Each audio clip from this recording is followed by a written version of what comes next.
presentation of Fox Sports. We are Fox Sports. We are LA.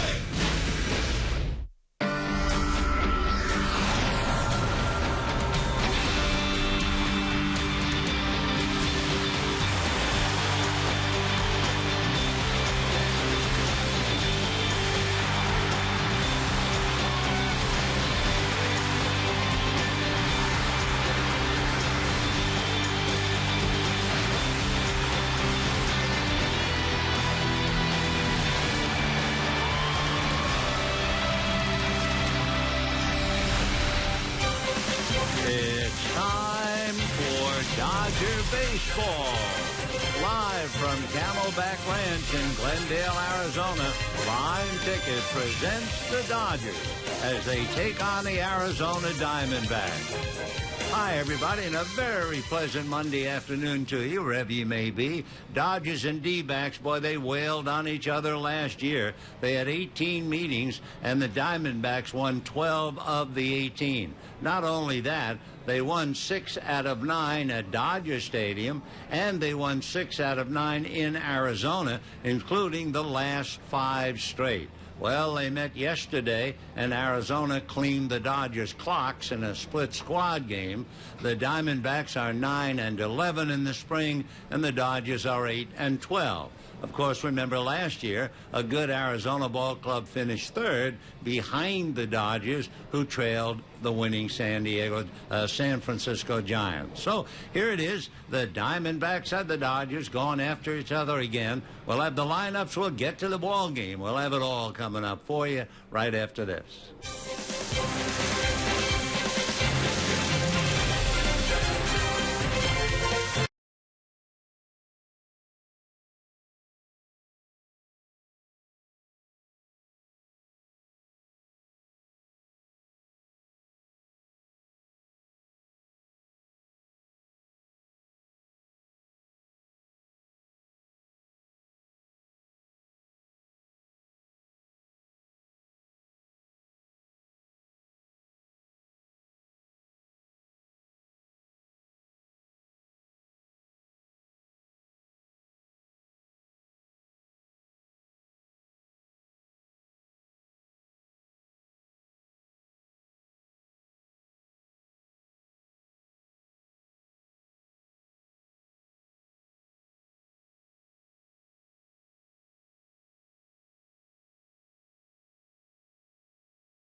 Welcome to Arizona, and we're wishing you the best day of the year. It's a gorgeous afternoon here, so pull up a chair and we'll take a look at the Dodgers and the Arizona Diamondbacks. Kirk Gibson and Don Mattingly and company all set to roll around Camelback Ranch. Dodgers take the field, so we can take a look at Kirk Gibson's lineup. And it goes this way for Gibby, whose ball club beat the Dodgers 12 of 18 last year. Adam Eaton, a newcomer, is in right field. Willie Bloomquist, the incumbent, at shortstop. Gerardo Parra in center field. Aaron Hill at second base. Miguel Montero, Miggy as they call him, the veteran catcher behind the plate. Paul Goldschmidt at first base. Eric Hinsky, left-hand batter, will be the DH. Mark Teahan at third base, another new name. A.J. Pollock in left field. And on the mound, Randall Delgado. For Kirk Gibson's ball club, they had won 10, lost 11. The Dodgers have won 8 and lost 12. And last year, as we mentioned, Gibby gave the Dodgers a terrible time.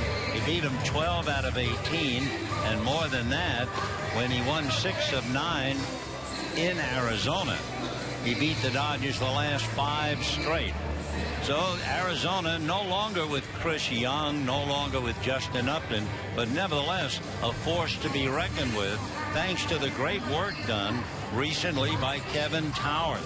Kevin Towers was the general manager of the San Diego Padres And you have to remember the Padres advanced to the postseason 6 times while Kevin was the GM.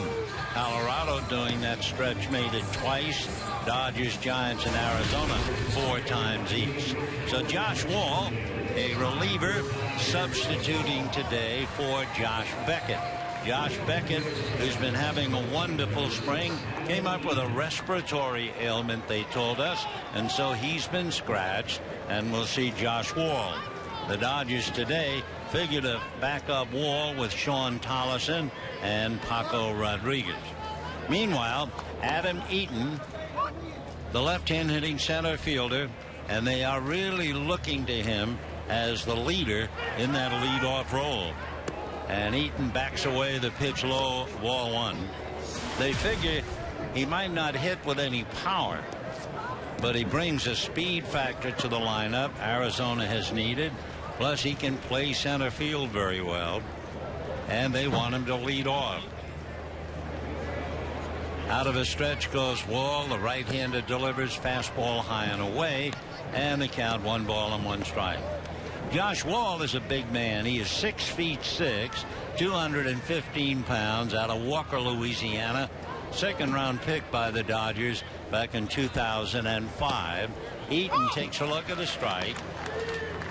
In looking at Eaton, who is going to be running, of course, during the regular year, he does not have a stolen base yet, and Arizona does have 24. So the next pitch to Eaton is a full swing foul. Eaton figures to be the center fielder, and some new faces in the lineup. Cliff Pennington will be battling the shortstop Willie Bloomquist. Chris Johnson will be battling for the third base spot, and Mark Teahan is in that spot today. Josh Wall out of a stretch, another check of the runners, and the right-hander deals. Hesitate to pitch a late breaking pitch, apparently just missed the corner. Eaton flinched on it and then let it go by. The Wall looks in to get a sign. Out of a stretch goes the big right-hander. He goes 3-2 and is a line drive base hit into left field. So that, of course, is exactly what the Diamondbacks are looking for. A speedster, a line drive hitter, and now a threat to steal.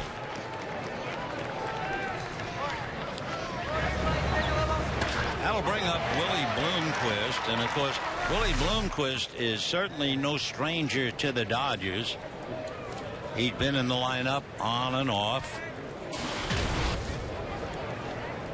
Right-hand batter. Wall now has to keep an eye on Eaton over at first, and Josh works the plate and misses a little high, ball 1. 1-0. Willie Bloomquist, one of those fellows whose first major league hit was a grand slam. He hit that 10 years ago at Seattle. He was playing for Seattle, and he hit the slam. Willie Bloomquist, as a little boy, his parents had a baseball uniform design pair of pajamas, and as a little infant running around the house in the baseball PJs, they didn't last very long at all. Bloomquist rarely walks. He backs off and the pitch is inside, though he has the count halfway, 2 balls and no strikes. He rarely goes early in the count, so if he can build it up, he'd like to be up there around 4 pitches in that bat. That's his style. So Willie Bloomquist out of Bremerton, Washington, went to school down here in Arizona State, and a chopper in the hole, speared nicely at third for 1, and the Dodgers turn it for 2. Luis Cruz takes a base hit away from Bloomquist and makes the play. So 5-4-3 double play, and we have 2 out, and the batter will be no stranger to the Dodgers, Gerardo Parra.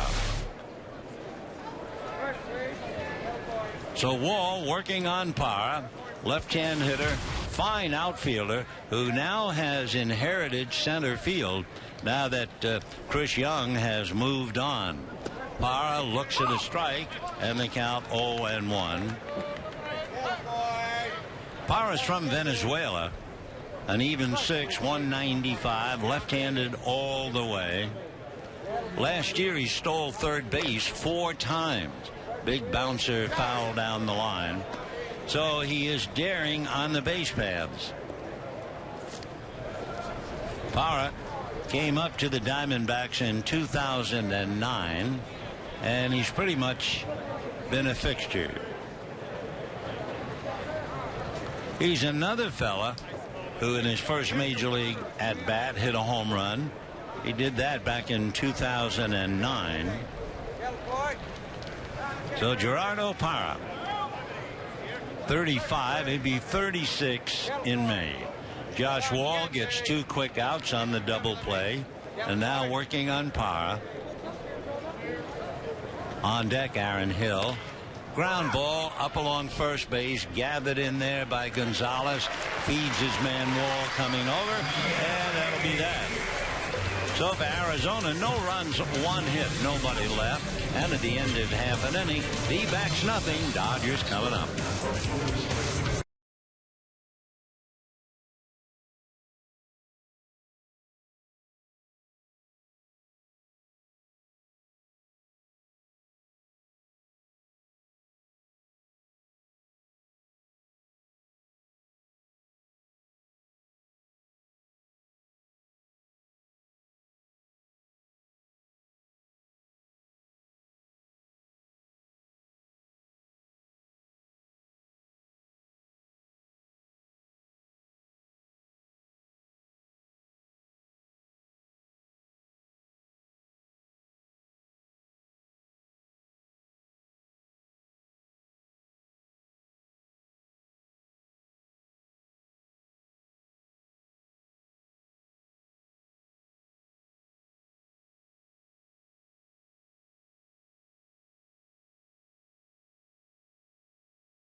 Failed to score in the first inning. Nice double play turned in by Luis Cruz on the ball hit by Willie Bloomquist.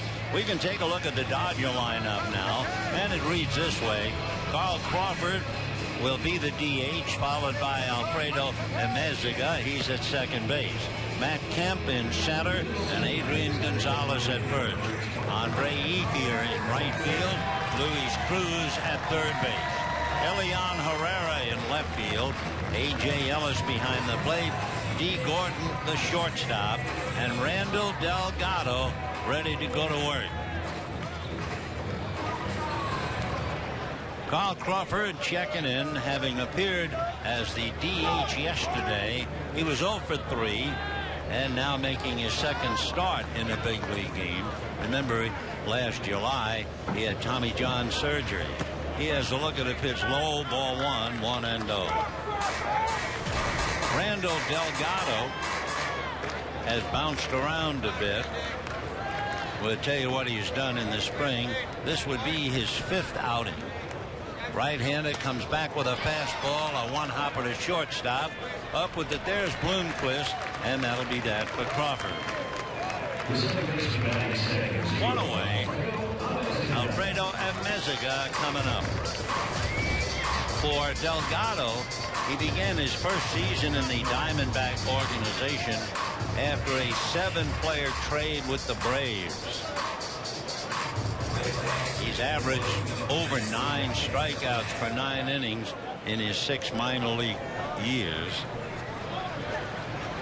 So we'll see what happens now against Emeziga. Emeziga has had a very good spring. The first pitch to him a little low, ball one. 1-0. No score. We're in the bottom of the first inning. The Dodgers and the Diamondbacks. Meziga hitting a solid .289, shows bunt and takes a strike. Meziga, among other things, runs very well, and he is 2 for 2 in stolen bases. Delgado staring down the barrel, now into his windup. Back he comes, and the pitch popped in the air, foul off third. Coming over is Tien and makes the catch, so that'll do it for Meziga.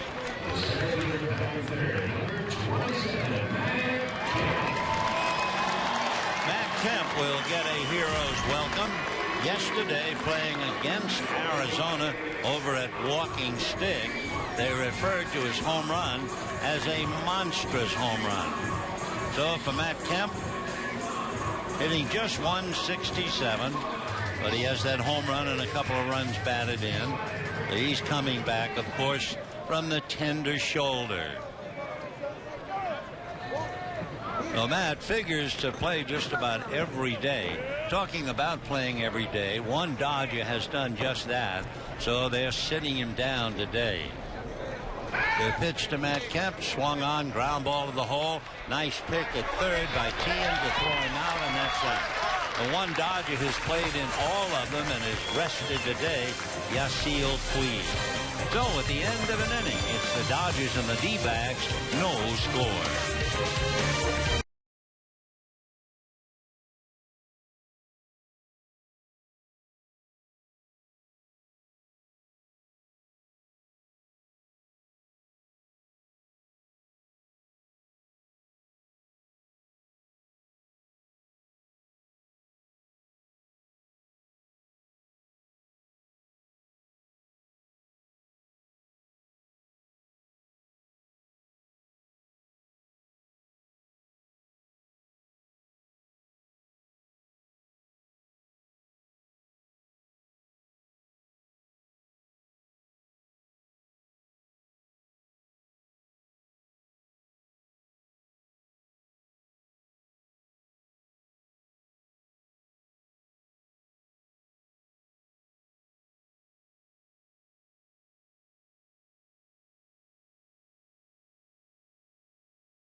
Second inning, no score in the ball game. The Dodgers and the D-backs, and Aaron Hill will start it off. Nice crowd on hand, enjoying the sunshine. Temperature yesterday 73, might be a little bit hotter than that today. And the first pitch from Josh Wall, low and away to Aaron Hill. Aaron Hill from Visalia, California, went to school at LSU.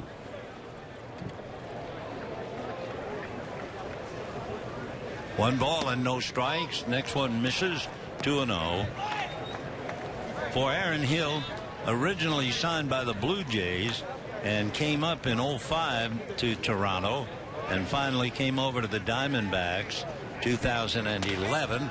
Ground ball up the middle. D. Gordon, a sliding stop, but he can't control the ball, and Hill will safely above board with a base hit.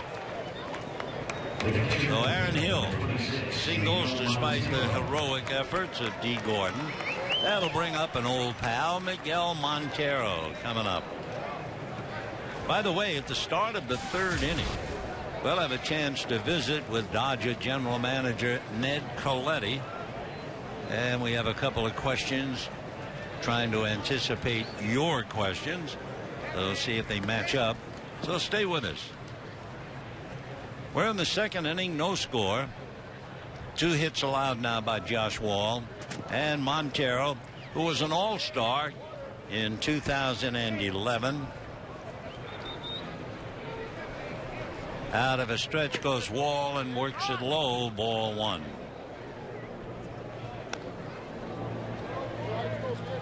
Miguel Montero usually hits left-handers very well. In fact, 2 years ago, he hit as high as 346, almost 350 against left-handers. He's from Caracas in Venezuela, signed as a free agent by Arizona. The pitch off the plate, and the count runs now. 2 balls and no strikes to Miguel Montero. You would have to say the Arizona Diamondbacks have improved dramatically, and all because of the efforts of their general manager, Kevin Towers. The next pitch swung on, hammered to center, coming up to play it on a bounce is Kemp. So Hill gives up a single. Montero follows with one of his own, and Wall's in trouble. Remember, Wall was not supposed to pitch. Josh Beckett was supposed to start today, but he had an upper respiratory ailment. So Wall is rushed in as a starter. Montero singles. He's now hit in 6 straight in the spring. And here's the big guy, Paul Goldschmidt. Goldschmidt with a lot of power. 6'3", 245 out of Texas State. Goes after the first one. Doesn't get it. And the count 0-1. Goldschmidt is hitting .405 in the spring. Couple of doubles, and he has 5 runs batted in. The regular first baseman, and he figures to be so for quite a few years. He'll be 26 in the 10th of September.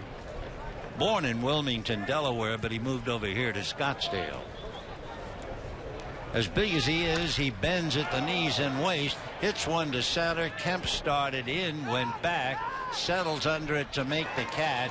The runner's tag, good throw, cut off it short, and they get an out on Montero. Smart play by the Dodgers. A brilliant play. The throw going from Matt Kemp to D. Gordon, and then Gordon flipping it over to Amezaga.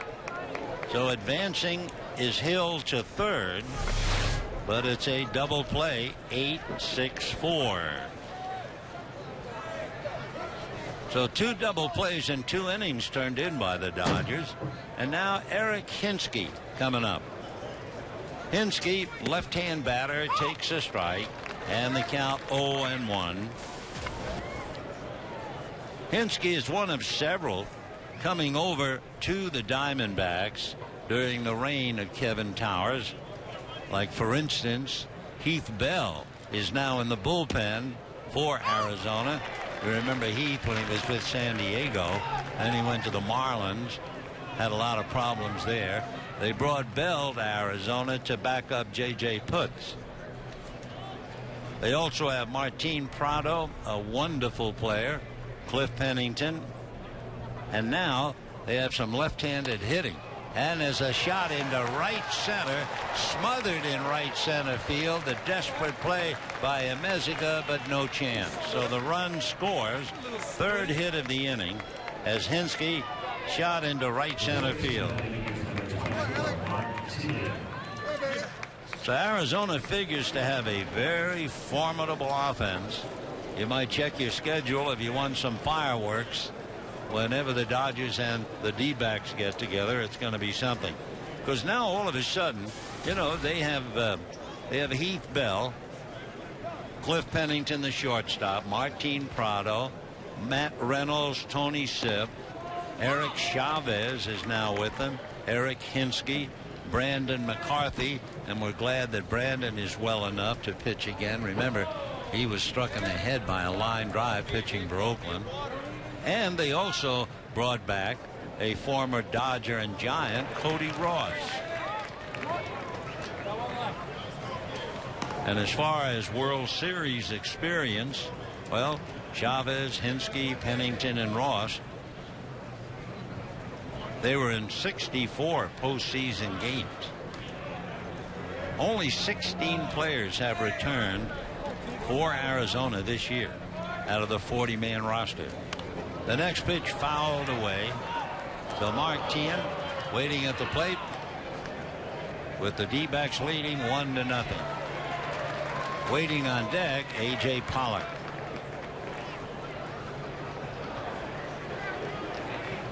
Tien played for Team Canada a couple of years ago, born in California, but his father was born in Canada. There's a soft line drive, gloved by Cruz, and the inning is over.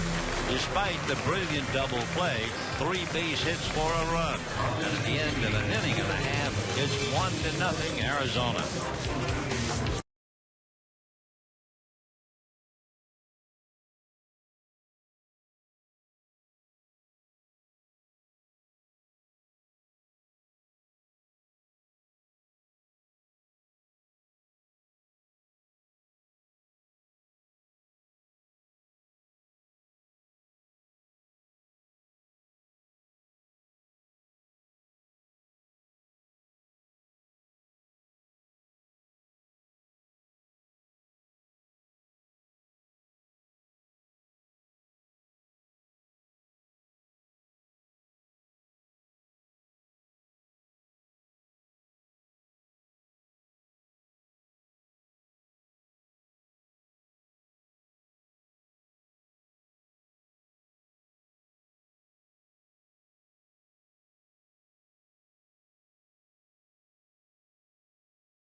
Friends, you know, Wednesday, April 3rd, the Dodgers and the Giants and the first 40,000 fans in attendance receive their very own Dodgers hooded sweatshirt, compliments of Coca-Cola. Stay warm at the stadium and at home by purchasing your tickets today at Dodgers.com/promotion. Adrian Gonzalez put on a show yesterday. He had 2 home runs and 6 runs batted in. So Adrian, who had been playing in the World Baseball Club for Mexico, is now back home getting his work done. His average at .259 with 7 RBIs. And the first pitch to him in nicely for a strike, and the count 0-1. Gonzalez, Ethier, and Cruz in that order. Delgado looks down, getting a sign. Stringy right-hander delivers a change that floats away. Delgado, at one time a member of the Braves, signed by the Braves almost 7 years ago. The pitch, a little dribbler up along third, picked up by Delgado, and he has no possible play. So Adrian Gonzalez, a full swing and a drop of water out of the end of a garden hose, and it turns out to be a base hit. And the batter now will be Andre Ethier. Yesterday we were talking about the fact that it was the anniversary of the last Dodger game at Holman Stadium in Vero Beach, the 17th of March 2008. There's also an interesting kind of a historic note. On this day in 1943, and remember 1943, the world was in flames And the U.S. was vitally in it now in World War II. So the Dodgers trained up at Bear Mountain in New York using the facilities of the West Point Cadets. And I know one story that I could pass along, and it had nothing really to do with the Dodgers playing baseball, but it had a lot to do with fiery Leo DeRocher, the pitch high and away. And here it is. As they did so often with DeRocher and his coaches, they played a lot of bridge. That was the game, not poker, not rummy, not whatever. They played a lot of bridge. And they would play bridge in the Bear Mountain Inn next door to West Point. Anyway, Leo got into a violent argument over whatever play he made. Now, I know nothing about bridge, but whatever he said, everybody objected, and Leo said, wait a minute, I know somebody who can settle this issue. And they said, who? He said, he's right over there having dinner. Next foul ball. Anyway, it was Charles Gorin, who was a champion, a brilliant bridge player, wrote books about bridge. He was the resident genius. And Leo got up, full of himself, stormed over to Gorin and said, Mr. Gorin. And Charles Gorin looked up, and he certainly knew Leo's face. And he said, yes, Leo, what's your question? It'll come right after this pitch. And swung on and fouled away. And then Leo said, Mr. Gorin, can't I bid 2 aces over the club, whatever the thing was? And Mr. Gorin said, oh, no, Leo, you can't. Leo said, wait a minute, I'm sure. Now, he's talking to the greatest bridge mind. And he's saying, I know I can bid 2 so-and-sos over the third. Gorin says, absolutely not. Pitch in the dirt. Only Leo could look at Gorin and say, you don't know what you're talking about. And he walked away from Gorin back to continue playing bridge. That's what was going on back in 1943 in the snows of Bear Mountain. They had pictures of Dodgers skiing in uniform and Leo playing cards in the Bear Mountain Inn. Meanwhile, here comes the big pitch now to Andre Ethier. Swung on, big chopper to the hole, plugged up, and they will get a force play at second. Nice play by Aaron Hill to get the ball to Willie Bloomquist. So Gonzalez had an infield single. Andre forces him, and the batter now is Luis Cruz. Luis Cruz made a nice play on a ball hit by Bloomquist and started a double play in the first inning. It's 1-0 in favor of the visiting D-backs. Second inning. Run came on 3 hits by Arizona in the top of the second inning. So here is Cruz now with Ethier at first, 1 out. He backs off, looks at a slow curve in for a strike, and the count 0-1. Delgado has pitched against Kansas City, Texas, the Angels, and Minnesota. Done pretty well the last couple of times out. Lean right-hander set at the belt, looks over at first at Ethier. Now comes to his hitter. Cruz hesitates and then takes low. For Luis Cruz, like Gonzalez, he had left the Dodgers to play in the World Baseball Cup.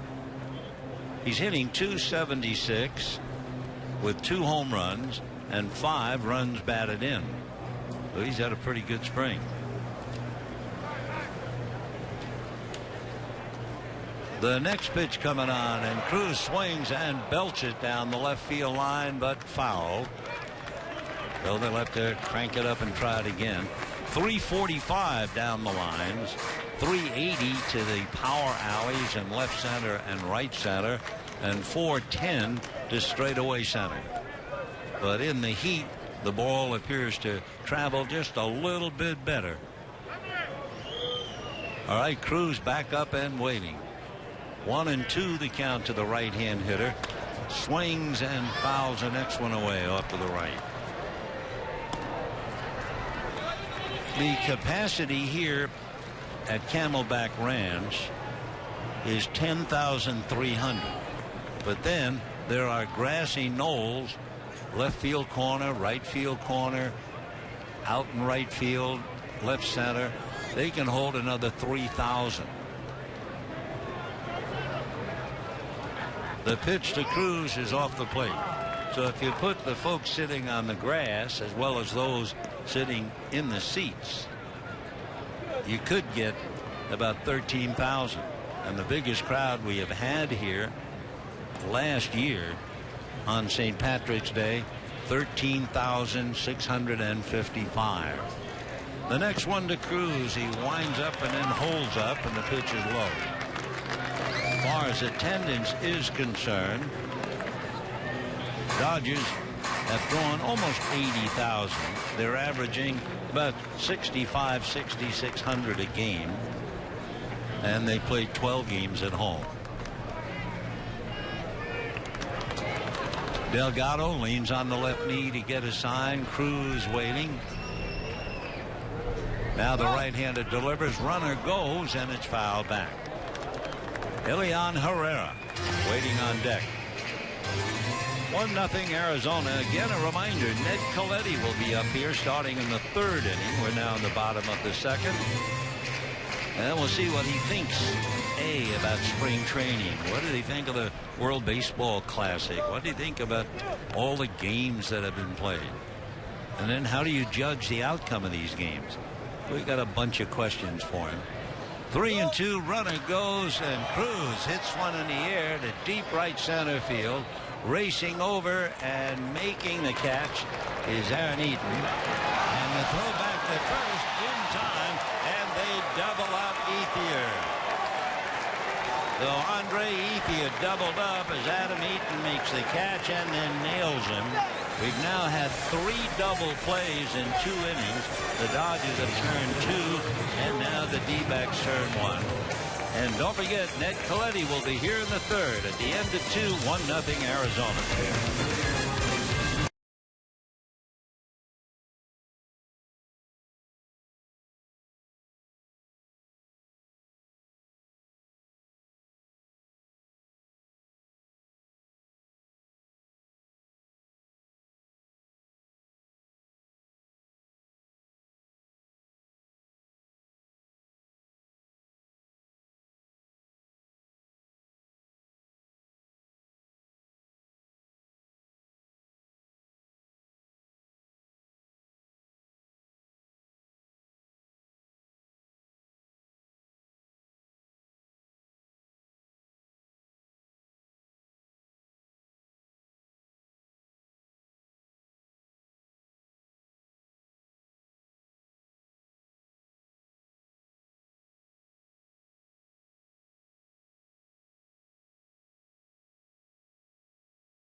We're going to the third inning, an interesting game. We've had 3 double plays in the first 2 innings.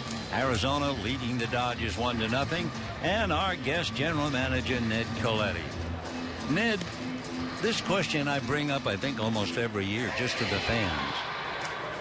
Way back in 1963, the Yankees were managed by the Major, as they called him. Yep. And Ralph said, the hardest thing about spring training, if you win too many games, you might think you're better than you really are. If you lose too many games, you might think you are worse than you are and make needless changes. So my first question then is, as the general manager, how do you interpret wins and losses, or don't you even think about that? I don't think about it very often. I think about what you see in effort and what you see in different. Every play to me is a chapter. It's a matchup, and as you see young players match up against veteran pitchers, or vice versa, it tells you a little bit about that. It's all in sequence to me, like snapshots. Tough moment there. Pete Moylan is now in the game. A.J. Pollock hit one up the middle, and Gordon playing all out, a head-first dive. Could not come up with the ball. That's the second time he has dived at a ball in just 3 innings. So they're out there making sure he's okay. Hanley Ramirez, of course, in case you wonder, is in San Francisco because they'll be playing in the World Baseball Classic tonight. Question: are you allowed to disagree with the World Baseball Classic as a baseball man, or must you say the commissioner wants it and it's the greatest thing that ever happened? It's well, I do think it's good. I think it's great for the game globally. I think there's really no great time to play it. I think there's always going to be a time that you can find argument with, but I think that it does have great interest. Now with USA out of it, I understand that it's a little bit tougher sell right now, but I think it's great for the game in a general way. Well, if the Netherlands loses tonight, it winds up with Puerto Rico against the Dominican Republic for the honors. And of course, with the Dominican Republic, Hanley Ramirez is playing, so he's not here in camp. Moylan now is pitching to Adam Eaton. And boy, they are really high on this guy, the right fielder, taking over for Justin Upton. He is not a Justin Upton. He is not a power hitter. He's a feisty, get-on-base, steal bases kind of player, and a very good defensive outfielder who just doubled up Andre Ethier at first base moments ago. So Moylan pitching to him with Pollock at first and nobody out, 1-0 Arizona, and the pitch is swung on and sprayed foul. A point. Hanley Ramirez is going to be the shortstop or the third baseman, one of them. D. Gordon is battling for the shortstop spot. Ramirez was going to play shortstop during the winter, couldn't do it for a couple of reasons. On the Dominican club, they said Jose Reyes was going to play short, so Hanley was still at third. Is that kind of a wasted time as far as Hanley's chance to improve, or has he done enough good work when he's here? Well, he's got off to a good start here. The extra work he did with Timmy Wallach and the staff before he left was great. When he does get back, we have to pick that up. It is good from an offensive standpoint for him because it is competition, and it's obviously a stronger competition than it is for spring training. But the defense is an area that we've talked to him about getting better at it, and he worked probably 10 straight days here before he left and showed great improvement at it, but he needs to pick that up when he does get back. And he'll be back here, I guess, after this fly ball into the gap in left center field. Nobody there, and it's going to go to the wall. So here's Pollock on his way to the plate without a score. Eaton is in with a head-first slide at third, and the Dodgers better write that name down. Adam Eaton. Adam Eaton out of my hands, you might say, and he's already 2 for 2, an RBI, and the D-backs lead 2-0. Do you have many reports on him, Eaton? You know what? I think in the last 5 minutes we've seen exactly who he is from the reports. He can really play defense, and if he gets the ball in a gap, he's going to run and he's going to do some damage, double, triple ways. He's a good player. He's a solid player, and as you described him, that's what he is. And they have one of the better players whom we're not going to see today, Martin Prado, to play at third. He's a dandy. Moynihan now out of his stretch, set at the belt, looks over at third, comes to his hitter low, and the hitter is Willie Bloomquist. Another thing, how does a general manager look at a pitcher's numbers? And does it vary whether it's a starting pitcher who figures to make the club or a reliever who's battling to make the club? Must you have positive numbers to make it? Well, as far as a veteran goes, a veteran starter, that's one of the toughest things about spring training because they get ready at their own pace. And I've talked to veterans, whether they're position players or whether they're pitchers, they really don't know half the time who they're facing or how they're trying to get somebody out. They're just trying to get themselves ready.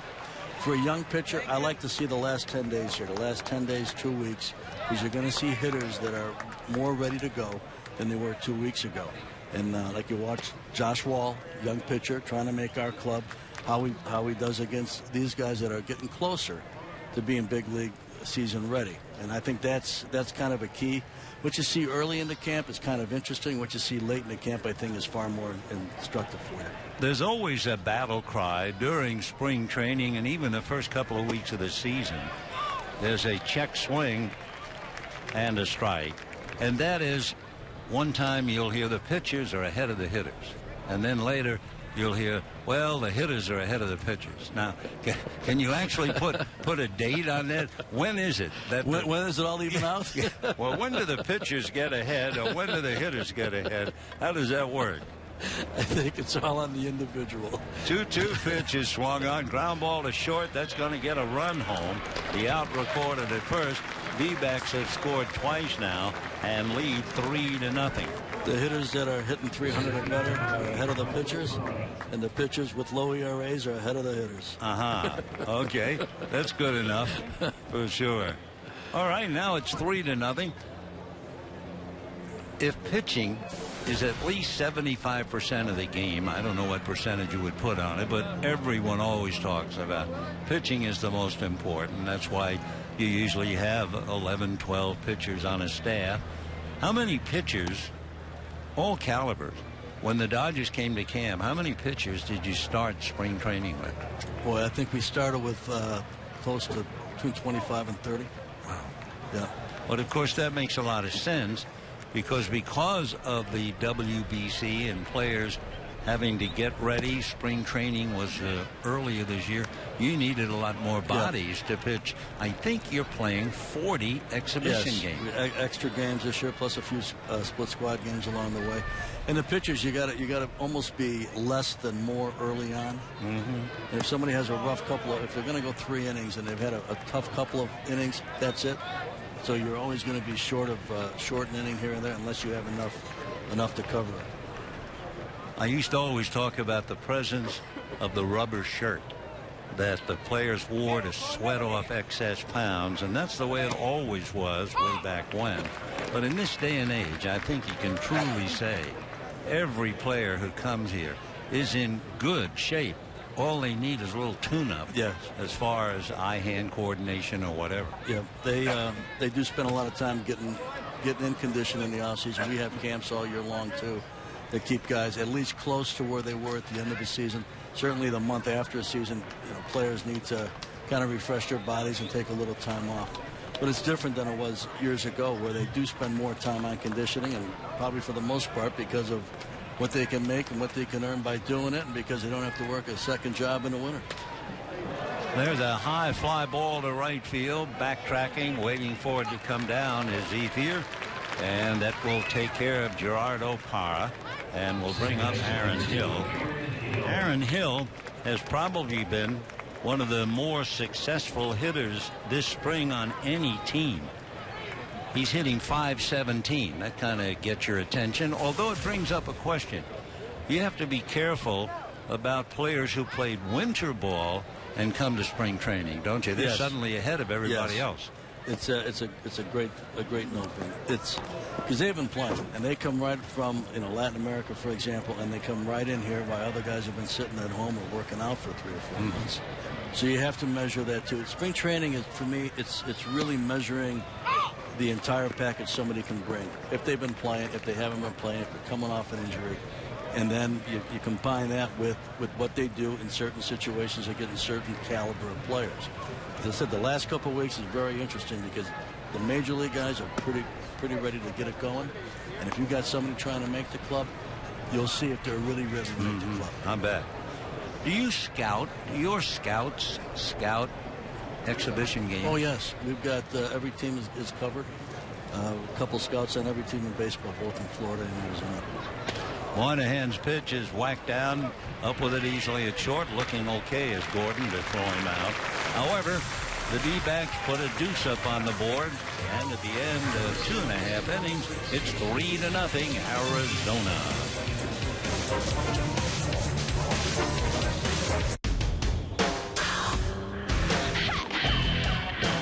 When we build built the Cadillac ATS from the ground up to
about health.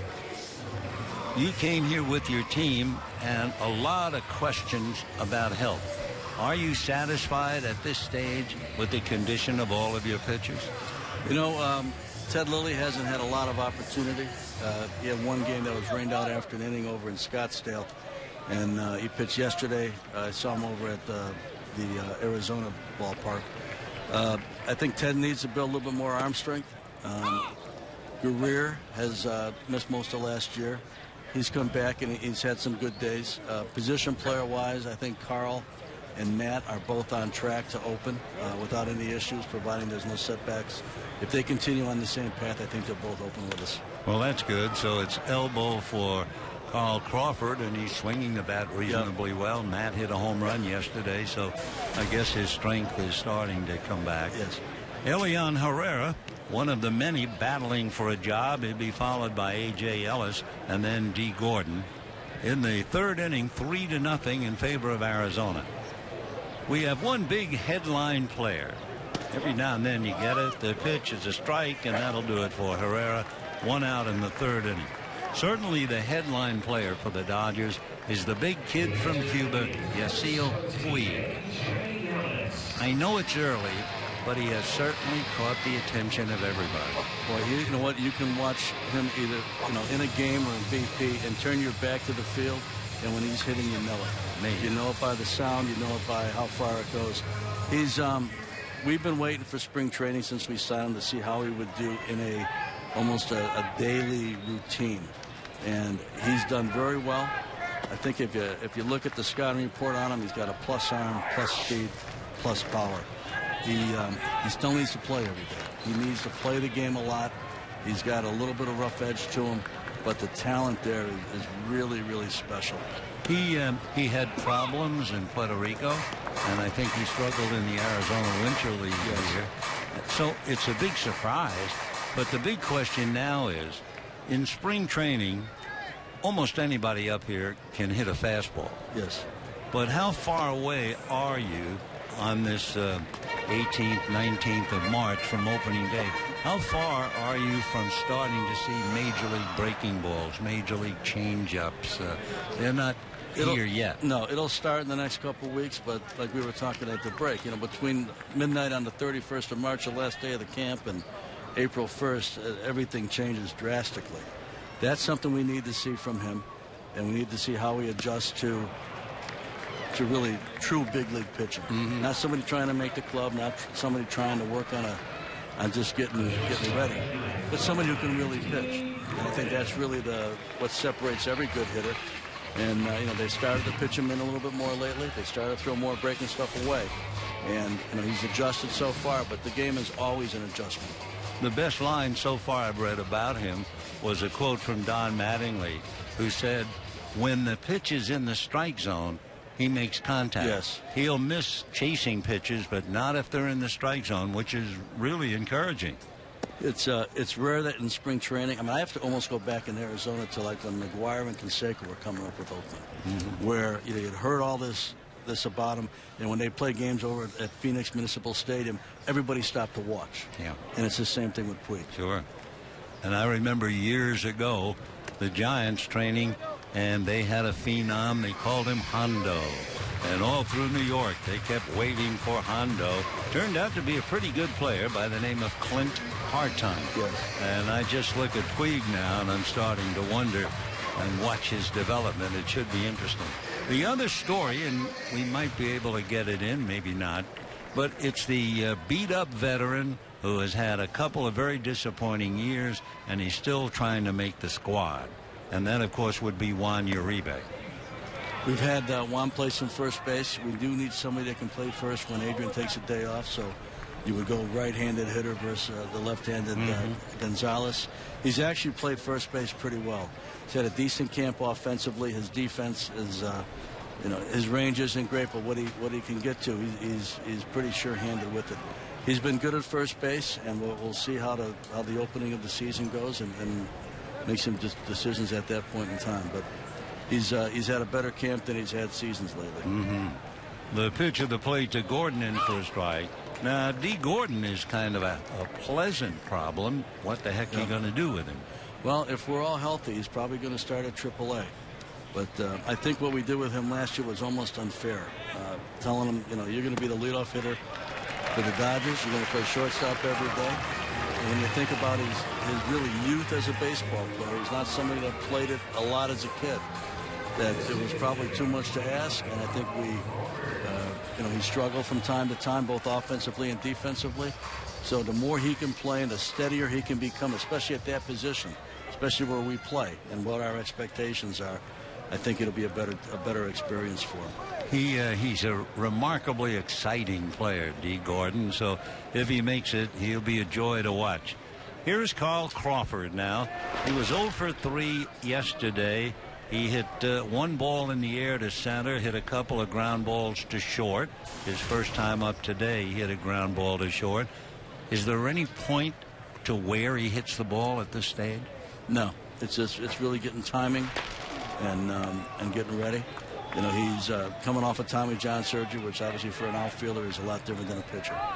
And getting him, he's somebody that we had to shut down about 10 days ago because it's a blessing and a curse, his work ethic.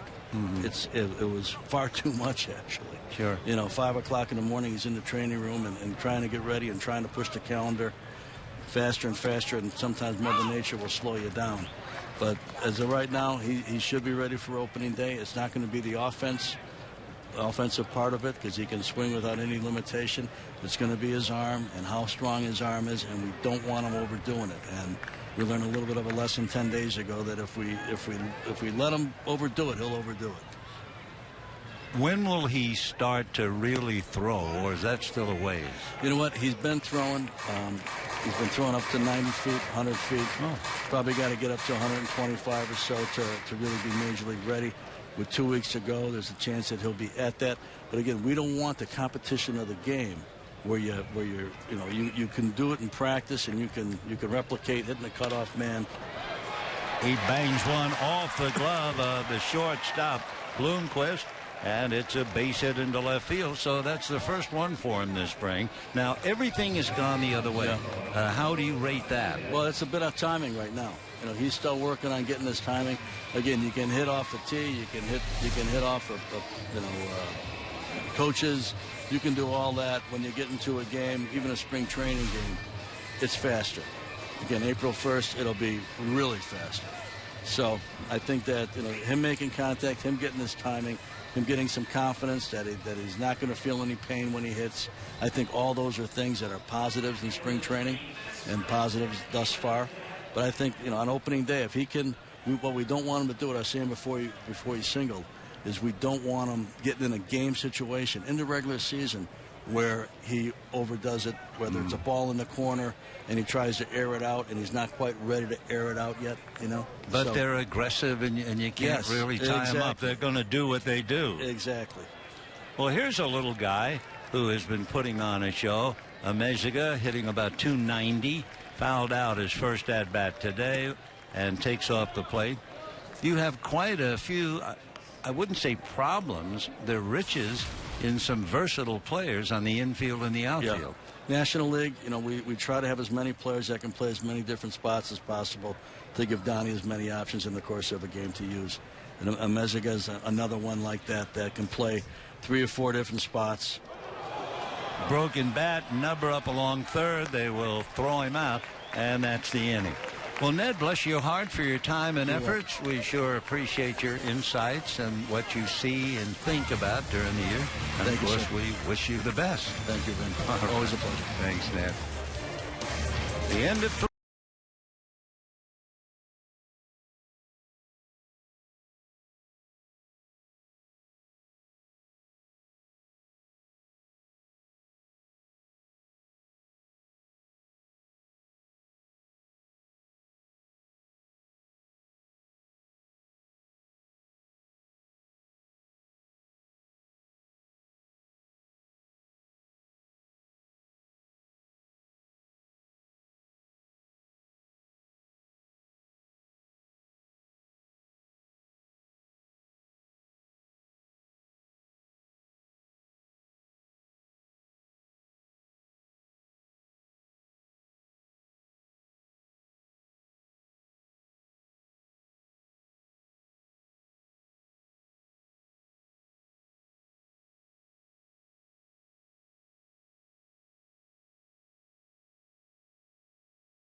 we go to the 4th inning. The Diamondbacks in control of the ball game, leading the Dodgers 3-0. And the Dodgers now bring in their left-hander, Paco Rodriguez. So Josh Wall and then Moylan, I'm sorry, and then followed now by Rodriguez. As we mentioned earlier, we've had a nice little chat with Ned Colletti talking about what goes on here. One of the things, and it's interesting, we didn't quite get into it, but I know he's a firm believer in talking about a ball club. He said what you need with a new club, in the sense we have a mixture of several players from other teams, what you need early in the season is a come-from-behind victory. And you get a couple of those come-from-behinds, and you start to believe. I mean, not that the guys like Andre Ethier, Clayton Kershaw, they know what they can do. But to come from behind will gel a team quicker than anything else. And the thought came to the mind playing against Kirk Gibson. He goes back in 1988, after the incident in spring training with the shoe black and the hat, and Gibby getting furious, and all of a sudden the Dodgers realize, hey, this guy didn't come here to play. He came here to work and put his life on the line. And what Gibby would do early in that year, they would win a game. They would come from behind, and Gibby would come into the locker room and in a loud voice say, what a marvelous team. Well, maybe not marvelous. The word he did use, we can't use. But he would do that over and over again. What a great team. And it had an effect. It rubbed off, and all of a sudden, the Dodgers in '88 had themselves a championship. So we're waiting now. That will happen early, and Gibby's instilled it in his club now. Don Mattingly, somebody on that club, will say, what a blinking team, and it'll knit them together. Not that they're apart, but it really makes them a cohesive unit. The spoken word. One out here in the fourth inning, 3-0 in favor of Arizona. Dodgers have had 2 hits and a walk. That's been their offense. Rodriguez comes right back with a strike. Paul Goldschmidt hit a fly ball to center, and the Dodgers pulled a great play. 2 runners, Hill and Montero, took off after tagging up, and they cut it off the throw to third and nailed Montero going into second. Rodriguez next pitch, he has a very interesting delivery, and it could be almost distracting. His left arm, his side opens up early, and that arm extends, and I would think if you haven't seen him in a while, the extension of the left arm really gets to you. Right there, see how he holds the ball back? He holds it almost behind his head. Right there it comes, right back there. Look how far it is. And then all of a sudden the ball is on top of it. Interesting delivery from Paco Rodriguez. The next one finds the mark. Rodriguez, his first name is Steven. One of the old stories. His mother is the only one who calls him Steven, and she calls him Steven only when she's upset at him. Steven Paco Rodriguez from Miami, Florida, went to the university. Goldschmidt connects a towering drive into deep left center field, and that's a bomb. So Goldschmidt crushes one. He's going to crush a few before he's finished. And the Diamondbacks, who beat the Dodgers yesterday, have jumped out in front 4-0. Remember, the Diamondbacks, they finished behind the Dodgers, but not when they were going head-to-head. When they were going head-to-head, they beat the Dodgers 12 of 18, 6 out of 9 both home and on the road. And at home, they finished up beating the Dodgers 5 straight. So Goldschmidt and company, a power to be reckoned with. That's for sure. For Goldschmidt, just getting his timing, so that will be his first home run of the spring. Here's Eric Hinske. He singled to right field in the second inning. Hinske, one of the newcomers to the club. We mentioned earlier, Hinske has a lot of experience in postseason play. Breaking ball, and that's whacked fair. Nice play at first by Gonzalez, feeding his man Rodriguez coming over. So Hinske loses a base hit. Nice play by Adrian Gonzalez, and with 2 down, the batter is Martin. Talking about Mattingly, he always holds court a little bit, and he started out by talking about Chad Billingsley. He said Chad is doubtful tomorrow. We'll probably bounce him back to reuse day.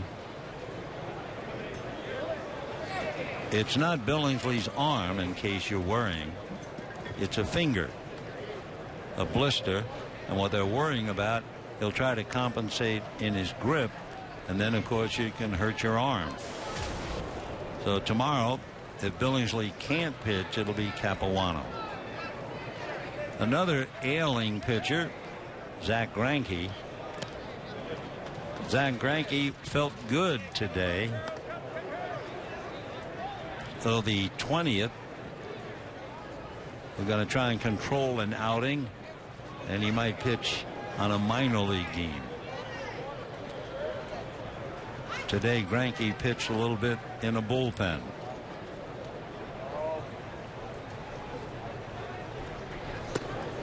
Josh Beckett, who was supposed to pitch, had the respiratory problem, and Beckett will pitch on the minor league side tomorrow. Wilkin Castillo and Tony Gwynn have been reassigned to the minor leagues, and they released the veteran catcher Ramon Castro. And as far as Elian Herrera is concerned, Herrera getting a start in left field today. They're most comfortable with him in the outfield. And as Don says, he is a perfect National League player. Rodriguez throwing some breaking balls down and away. And the count 3-2.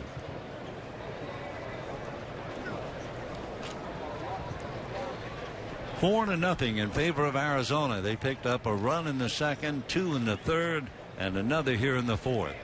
4 runs, 7 hits. Dodgers no runs, 2 hits. Rodriguez, a sinker, little dribbler to Gonzalez. He's on the bag, and that's that. That, however, is a bomb hit by Paul Goldschmidt into the deepest area of left center field, and it's 4 to nothing, Arizona.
Closer and closer to opening day, and for that matter, the first week at Dodger Stadium. Opening day, April 1. No fooling on Monday with the Giants. After 3 with the Giants, we'll all need a chance to breathe for a moment. And then here come the vastly improved Pittsburgh Pirates Friday, Saturday, and Sunday. And then the Dodgers will leave town and go to San Diego and Arizona before going on and continuing with San Diego, Atlanta, and the race is on. Ball 1 to Matt Kemp.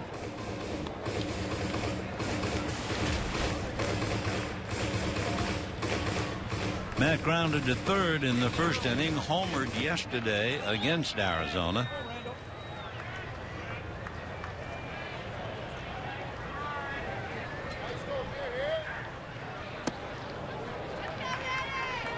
Two balls and no strikes to Matt Kemp.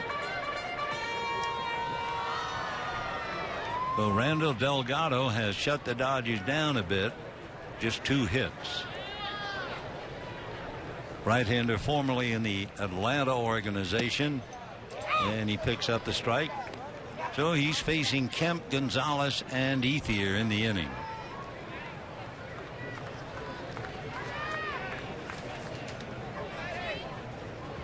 Matt back up, waiting. Delgado into the windup. Beaten foul. 2-2. One thing we've noticed, and we haven't seen very many exhibition games this year, we haven't seen any violent arguments. Oh, we saw that in the World Baseball Classic. I remember one spring training game, 2 teams got into a big argument, and the plate umpire was Frank Dascoli. Ground ball gloved at third by Tien. 1 away. Not only did Dascoli throw out a member of the Dodgers, he then looked in the dugout. Apparently guys in the dugout were hollering out to him, and he sent the entire team, except for those who were actively in the game, he sent the entire team to the dressing room in an exhibition game. And I was really amazed by that. And those were the days when we traveled a lot by train. The umpires traveled right along with us. So I had a chance to ask Frank. And I said, why would you throw out all the guys in the dugout? They weren't out on the field making a scene. And Dascoli said, well, first of all, because I can hear what they were saying, and they were saying a lot of bad things. But he said, secondly, I didn't want them to think we're getting away with it now. Maybe we'll get away with it during the regular season. So like a teacher with a room full of children, he felt you better be punished now so you won't forget, you won't make the same mistake again. And Frank chased an entire team into the clubhouse in an exhibition game. Frank Dascoli umpired in the National League from 1948 to 1962. He was a very colorful and a very accurate umpire. And I believe he did have a nervous breakdown of some kind. The game might very well have overcome it. I really feel that. 2-1. Laced into right field. Boy, Adrian Gonzalez can swing the bat. The throw by Socrates Brito is not in time. And so Adrian Gonzalez, that's right, his name is Socrates Brito, the right fielder. And he got back in there after the double. So 4-0 in favor of Arizona. The Dodgers pick up an extra base hit provided by Gonzalez, who really has his stroke working. Pulling one down into the corner. His 2 home runs yesterday were to left and left center. But now he really rolled the top hand on that one and doubles to right. So here's Ethier, hit into a force play, trying to pick up Gonzalez. Luis Cruz waiting on deck.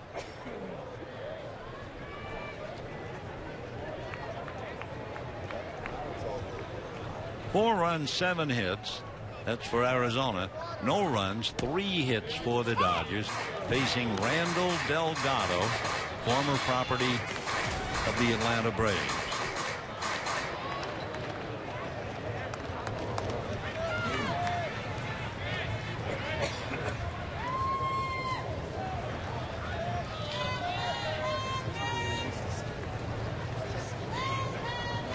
(0-1).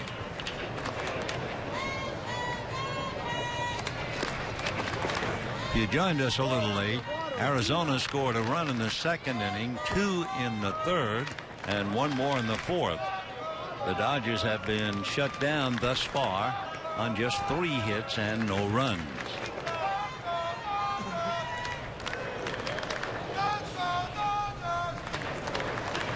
One ball and 1 strike. And a high fly ball into deep center. That's over the head, and making the diving catch in center field is Gerardo Parra. What a wonderful play. As soon as that ball was hit, Parra just turned his back and ran as if his life depended on it. And he finally caught up to it at the last minute. It looked like it was going to fall. And then he lunges right at the track. Great play by Gerardo Parra. Well, we're accustomed to seeing Parra make a lot of great plays. He's a hard rock playing for this Arizona ball club. And he has certainly hurt the Dodgers in the past many, many times. So Parra puts on a show, makes a wonderful catch.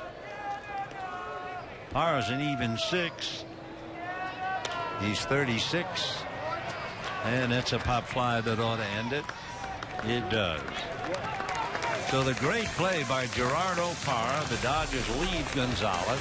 And at the end of 4-0 Arizona.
Reminder, Sunday, April 7th, Dodgers and Pirates. And the first 15,000 ticketed kids, 14 and under in attendance, receive their very own Matt Kemp replica jersey, compliments of Dreyer's Grand Ice Cream.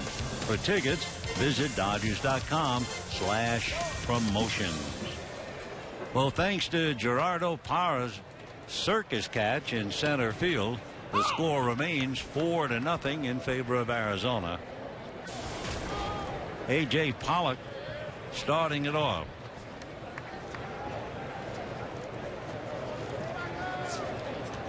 Paco Rodriguez still on the mound for the Dodgers. And there's a fly ball into left center. Looks playable. Herrera is there to make the catch. So Pollock doesn't hang around. Fly ball to left. 1 out. And the batter now, Adam Eaton, who has singled and tripled. And Eaton gave way, remember, to Socrates Brito. So Brito is now the hitter. Eaton had a big day. They say he's a heck of a player, and he didn't do anything to dislodge that thought. Single and a triple, scored a run. So now Socrates Brito. Interesting name.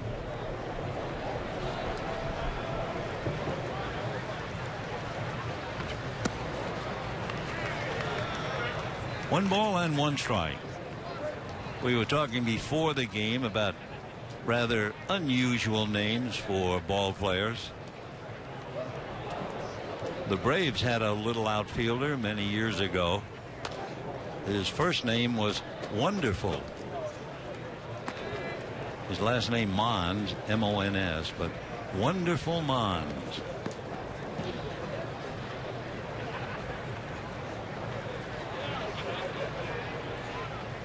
Four nothing Arizona. Rodriguez following Wall and Moylan. Big curveball in there, and Socrates wisely walks away. Take a look at this big bender up there and there. You don't see it flat as we can see it up here, but that was a big breaking ball. So we have 2 down in the 5th inning. Willie Bloomquist playing shortstop. He will be challenged, however, by Cliff Pennington before this season starts. In fact, going into the year, they're thinking Pennington might be the starter. Ground ball to short, routine out, 1, 2, 3. And at the end of 4.5 innings, it remains Arizona 4 and the Dodgers nothing.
We're going to the bottom of the fifth inning. It's 4-0 in favor of Arizona.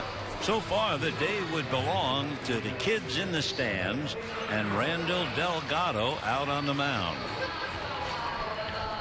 Dodgers with only 3 hits while the kids tumble and roll in the grass.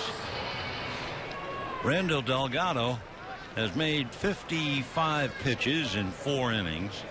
He's walked 1 while striking out 2.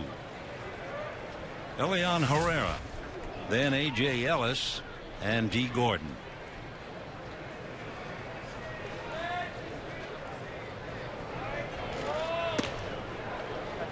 Elian running up. He had the infield on the move.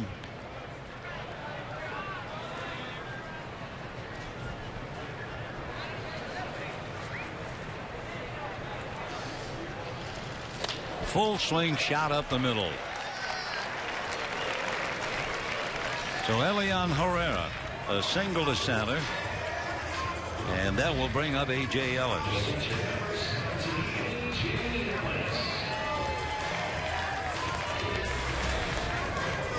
Four hits now for the Dodgers, no runs. Herrera at first, has speed. Herrera in the minor league stole as many as 41. So we'll see if the Dodgers try to utilize it. Ellis struck out in the 3rd inning. There he goes. The pitch is strike. The throw is high, and he's stolen it. So it kind of figured that since Herrera runs so well, why not turn him loose? That for the Dodgers, their 30th stolen base in the spring. So Herrera now asked to be picked up. Ellis, Gordon, and Crawford have the assignments to get him home.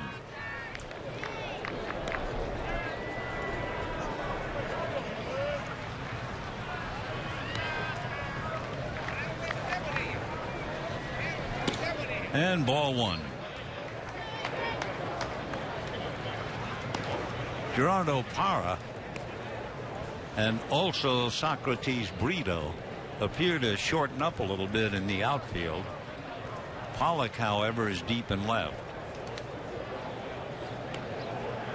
Parra with a good arm, thinking about a play at the plate.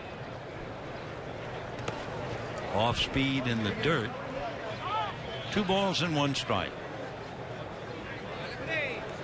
Dodgers trying to win their 9th. Diamondbacks came in at 10-11.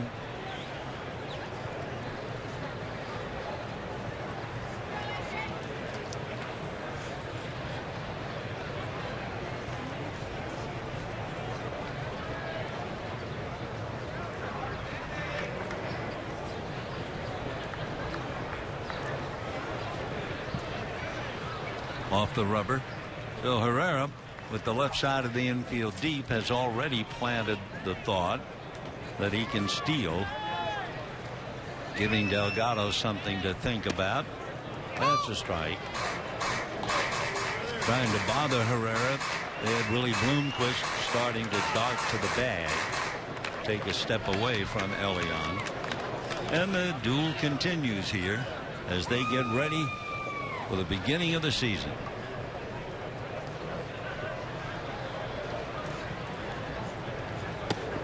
Fastball on the corner.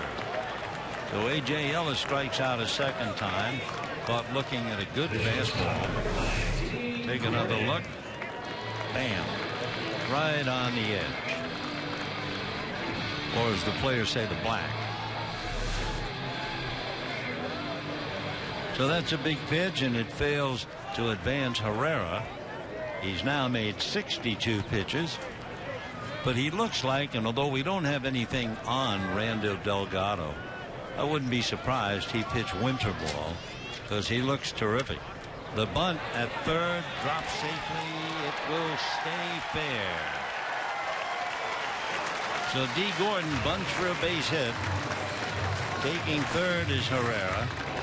And the Dodgers now have runners at first and third, one out. And Carl Crawford coming up. Interesting for D. Gordon to bunt for a base hit. If Gordon is going to become an everyday regular shortstop, we know about his glove. We know about his speed. We also know he's not going to hit a lot to be a big leaguer. But if he can bunt, if he can utilize the bunt and his speed, now you have a totally different player. And the Dodgers have him bunting constantly with a man who certainly is worthy of being called a teacher of the bunt, Maury Wills. So now we would expect Gordon to put some heat. He'll try to steal second. And Crawford at the plate. And ball one. Crawford grounded to short. He had 4 at bats. Yesterday, a fly ball to center and 3 ground balls to short. Then a ground ball to short today. And then a line drive single to left. Left-hand batter bends at the knees and waist.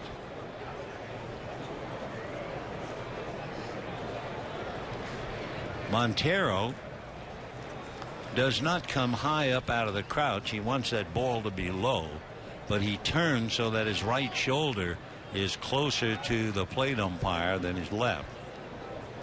There you can see how he settles. There goes Gordon. That figured.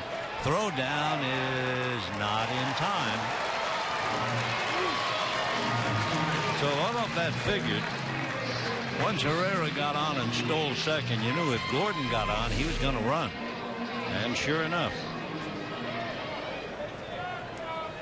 So with a bit of speed, the Dodgers now have runners at second and third. 1 out. And Crawford trying to pick him up. Amezaga on deck. And Miggy, as they call him, Miguel, out to the mound to talk to his pitcher.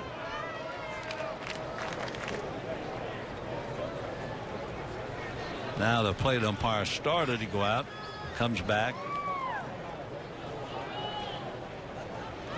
So for Delgado, this is his first true challenge. Dodgers have second and third, 1 out, 4th inning. 4-0. Favor of the D-backs.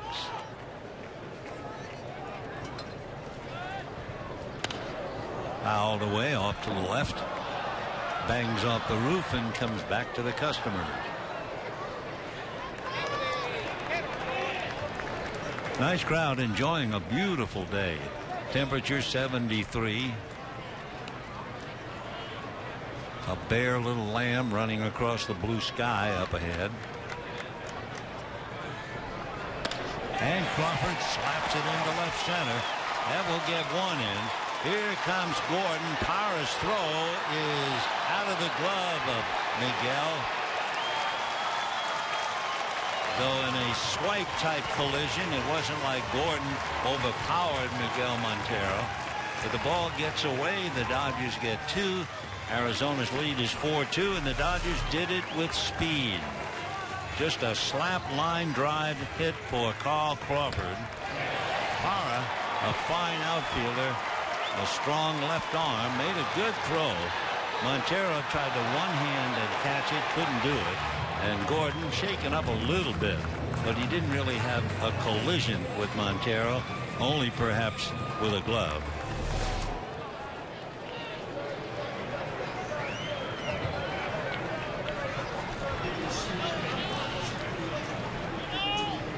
Two RBIs for Crawford and a flare, but going back is Bloomquist to make the catch.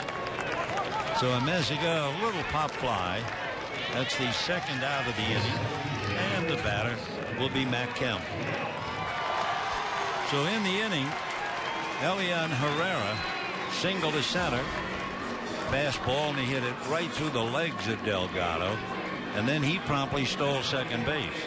A.J. Ellis was caught looking at a fastball on the outside corner, but Gordon bunted and was able to beat it out without a play.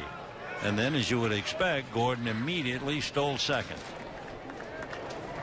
Then the base hit by Crawford to get 2 in. He's now out there at second base, and here's Matt Kemp. So Delgado facing his first real challenge. Big curveball for a strike.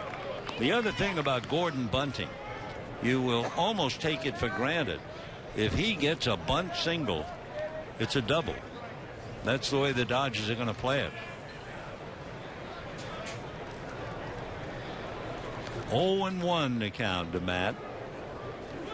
In the dirt. Good block by Montero. Holding at second is Crawford. So Kyle Crawford 0 for 3 yesterday, but comes right back 2 for 3 today. And that really has to make the Dodgers feel happy.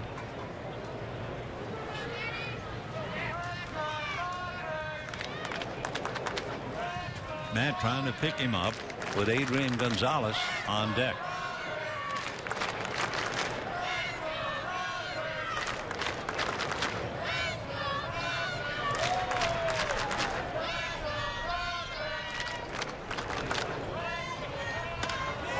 High fly ball into deep right. Back goes Brito, way back, and makes the catch. So a long out to right by Matt Kemp.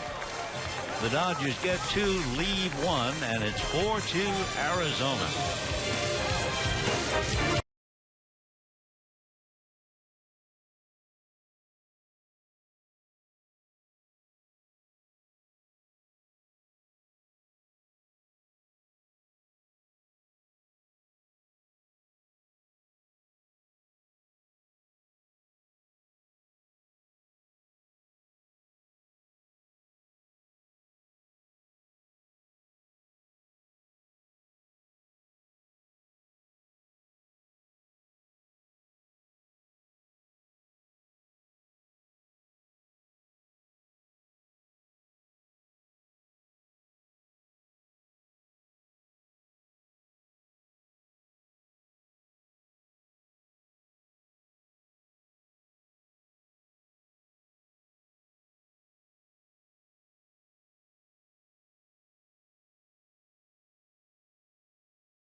Dodgers have 3 telecasts left before the season begins. 2 here in Arizona. We'll be with you on the 26th, a night game with Colorado, and then the Angels just around the corner. So we're looking forward to seeing you at Dodger Stadium.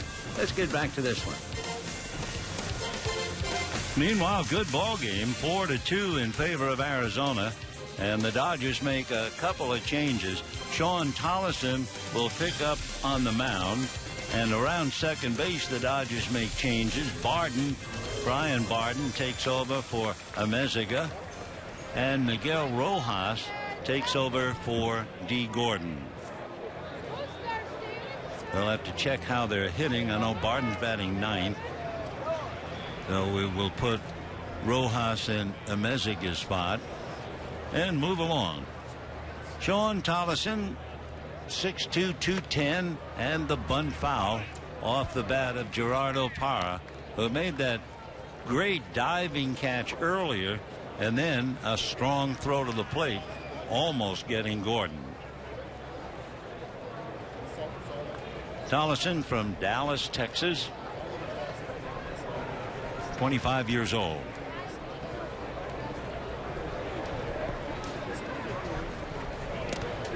Tollison figures to be a very valuable pitcher, and the other day things were kind of shaken up. He took a line drive off the forearm, but apparently okay, and right back into the thick of things today. Randall Delgado started to weaken a bit in the 5th inning, but he's still leading in the game 4-2. And the count is 1-2 to Gerardo Parra, who grounded to first and flied to right. Any cotton candy to seal the deal?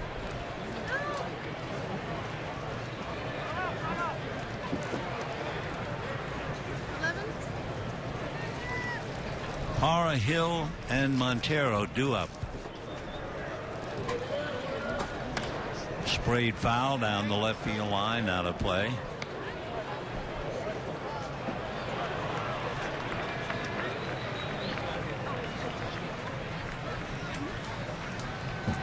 Four runs, 7 hits for Arizona, including a home run by Paul Goldschmidt and a triple by Adam Eaton.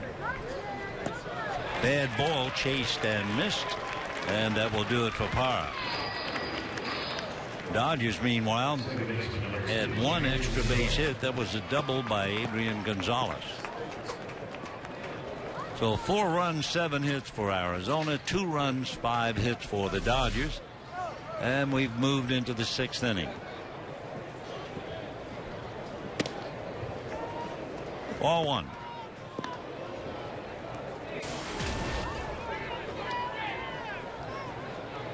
Aaron Hill, the veteran second baseman, single to the hole at short, worked his way around to score a run in the 2nd inning, and then last time up, grounded to short.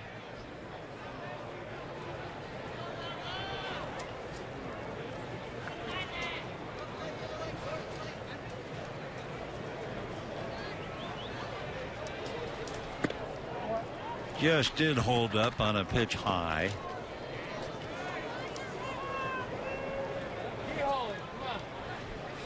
Aaron Hill comes from a very athletic family.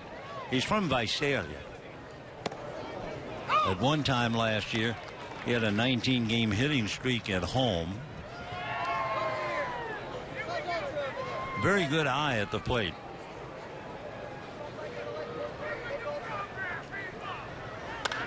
And lifts that thing into left center, but it appears playable. Matt Kemp is there, just kind of reaches up to make the catch. 2 down in the 6th inning, and Miguel Montero.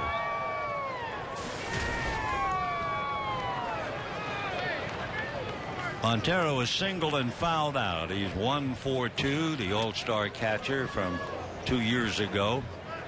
A leader on the ball club. He was signed by the Diamondbacks 12 years ago, and he came up in 2006, and he's been with them ever since. Miguel, a leader, and one reason he's fluent in English and Spanish.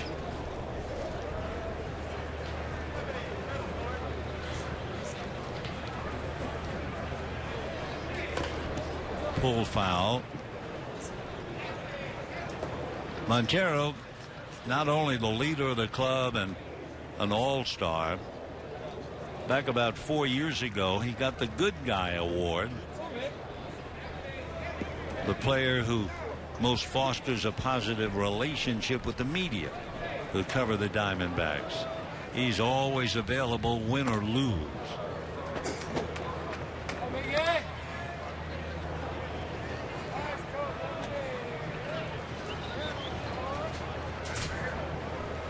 Miguel working on a 1-year extension of his contract. Whoa. Well, that fastball hurried up there, tight to the shoulder.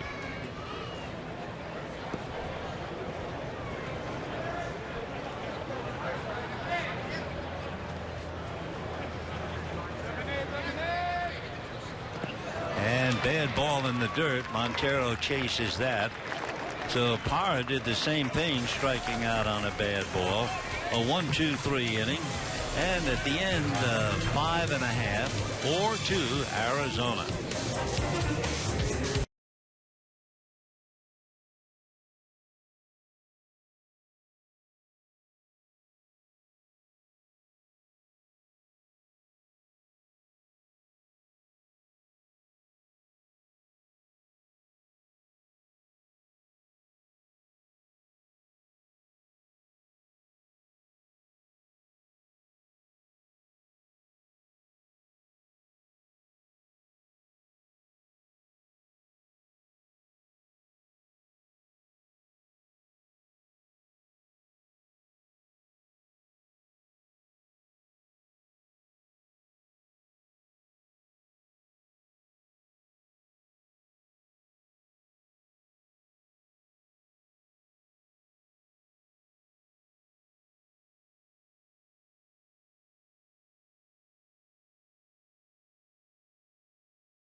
Friends, Monday, April the 15th, the first 40,000 fans in attendance at Dodger Stadium receive a Jackie Robinson, Don Newcomb, and Roy Campanella statue presented by the film 42 in theaters April 12th.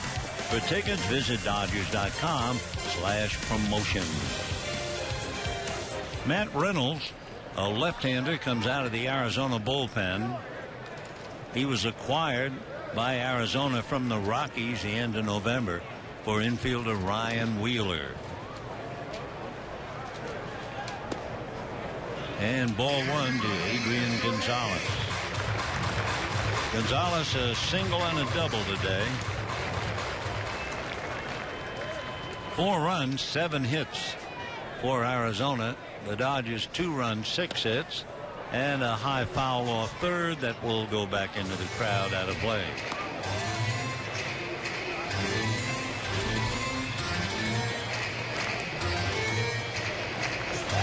Matt Reynolds figures to be a fixture in the Arizona bullpen.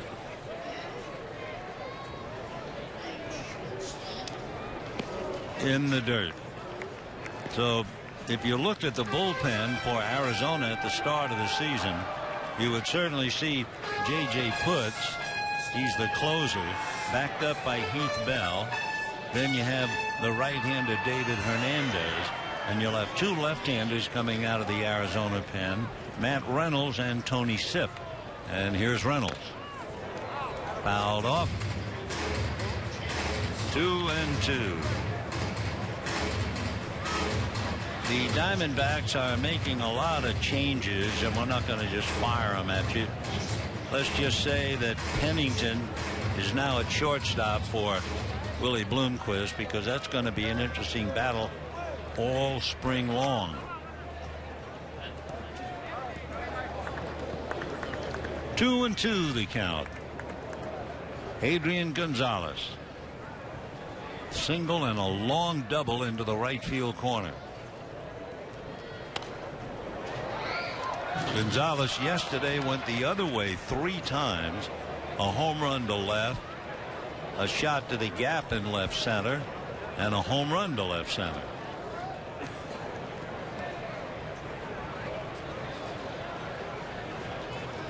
In fact, Gonzalez, his out yesterday was a ground ball to third. So he went the other way every at bat. This time, little roller to third. TN makes a high throw, but a toe dance at the other end, and we have one away. Andre Ethier will be coming up. Ethier hit into a force play and was robbed on a highlight play any time of year by Gerardo Parra. Ethier hit it to deep center. It was over Parra's head, and somehow on the dead run, Parra wound up catching the ball as he hit the warning track and went down. Great play. So Ethier robbed of a hit. We can show you that catch. Slow breaking ball, a strike. Here's the 4th inning. Low fastball, and boy did he ride it. And look at Parra. Sliding, rolling catch to take an extra base hit away.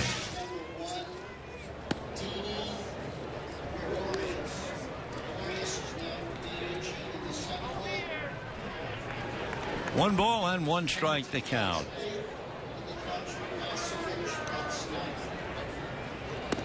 Another low fastball.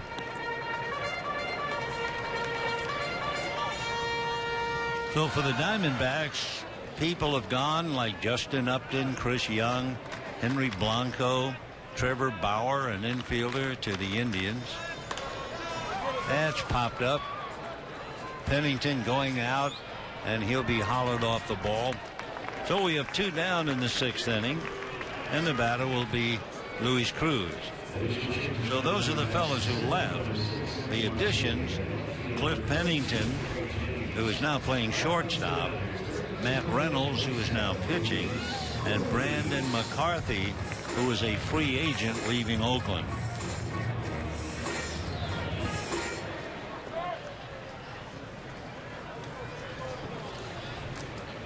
Luis Cruz perhaps going all the way at third. Fastball strike. Hit into a double play and popped up.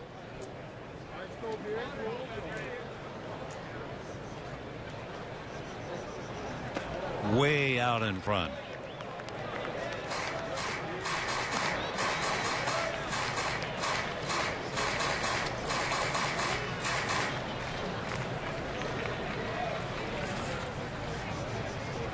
Matt Reynolds 2 years ago was highly ranked in the National League as a left-handed reliever. His strikeout to walk ratio was very good. And 2 years ago he had 18 holes just about as a rookie with Colorado. Curveball hit into the gap in left center, and that's going to go to the wall. And a long drive for Cruz and a stand-up double.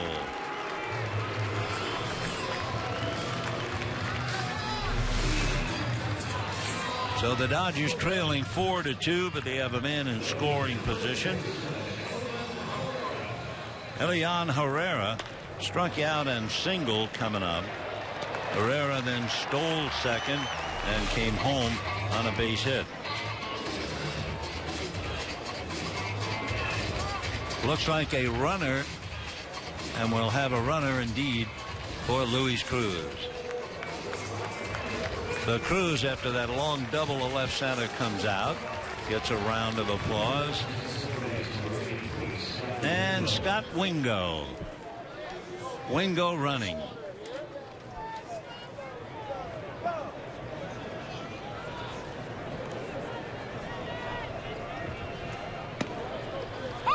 And that'll be a strike to Herrera. So the Dodgers have made a couple of changes. Barden for Gordon, Rojas for Amezaga, And now Wingo running for Cruz. Pickoff play. No chance.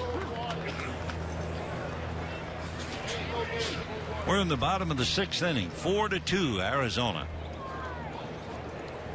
Dodgers are playing 40 exhibition games. They are 8-12 with 3 ties. And another strike.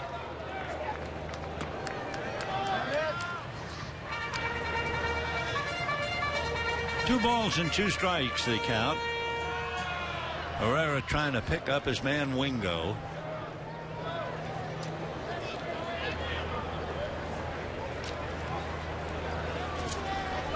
Fastball, and that's hit to the gap. It has a chance, and there is Parra. Another great play in center field. In fact, that's Parra's replacement, but he certainly went to school with Gerardo. Another diving catch. So the Dodgers lose a run as they leave Wingo at second base, and it's still 4-2 Arizona.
Thanks to that brilliant play in center field by Evan Marzilli, it's still 4-2 in favor of Arizona. Arizona having made wholesale changes, replacing just about everyone from the starting lineup.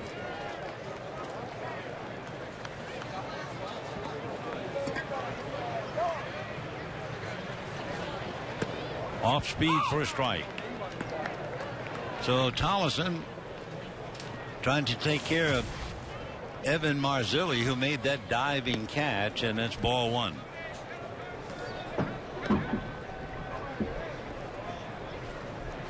It's tough enough to get the players, and you have no idea where they're playing except defensively, and then they pop up in a different spot in the lineup. So they're trying to keep us all in that.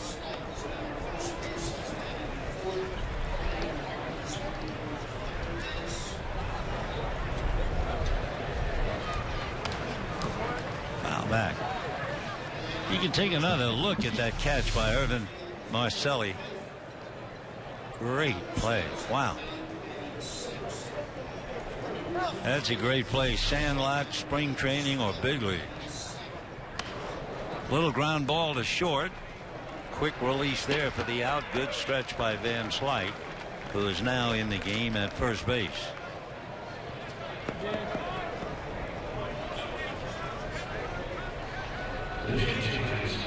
So we have one away here in the 7th.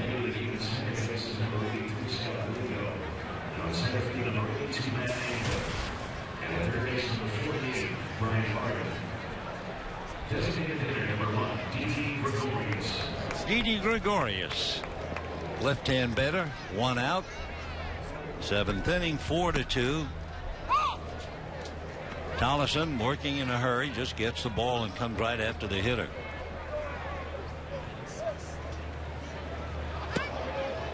Good changeup. No balls, 2 strikes, 1 out, 7th inning.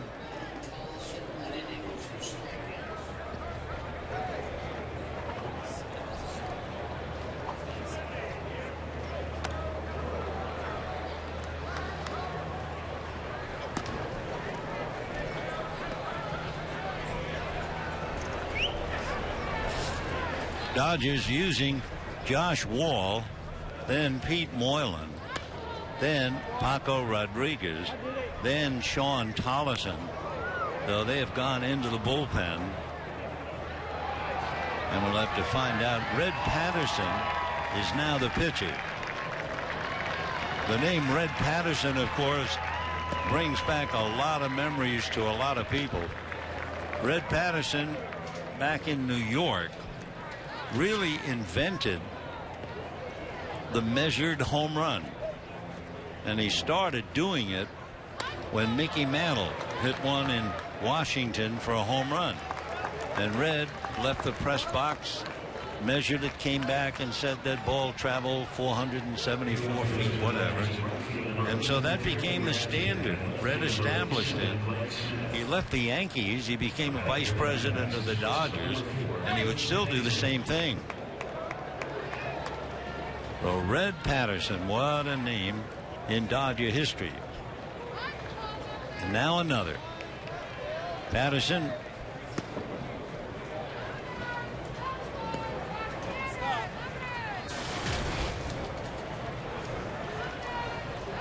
Another thing that makes it difficult, it's hard for us as Cliff Pennington checks in. He's the shortstop finishing for Willie Bloomquist, and Pennington might very well be the starting shortstop when the season begins. Another newcomer who figures to be established with Arizona.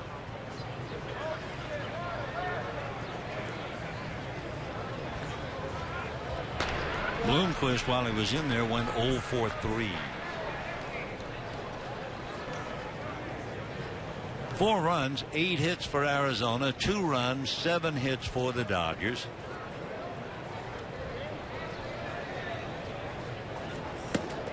Check swing, it'll cost a strike.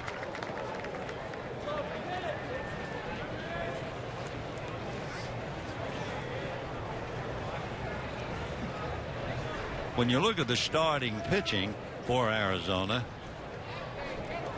they certainly have some fellas they can rely on, like Ian Kennedy and Wade Miley. Then they have the right-hander Trevor Cahill. They're hoping that Daniel Hudson can come back, and the newcomer Brandon McCarthy. And foul ball out of play. Stephen Drew, remember, was the shortstop for Arizona, and they thought Stephen was going to be the shortstop for so many years to come. Then he had the terrible sliding accident, had to be replaced. And so immediately Arizona went for a new shortstop, and they picked up Cliff Pennington, a quality defensive player from Oakland.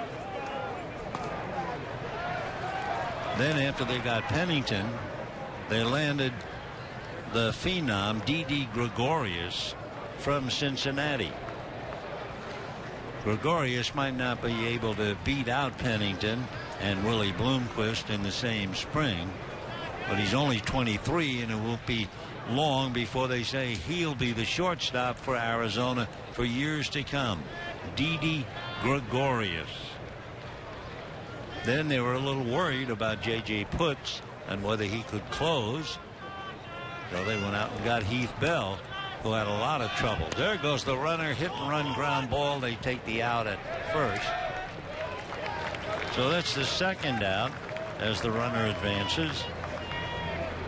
The catcher, number 54, Tuffy Goswitch, the catcher, is now coming up.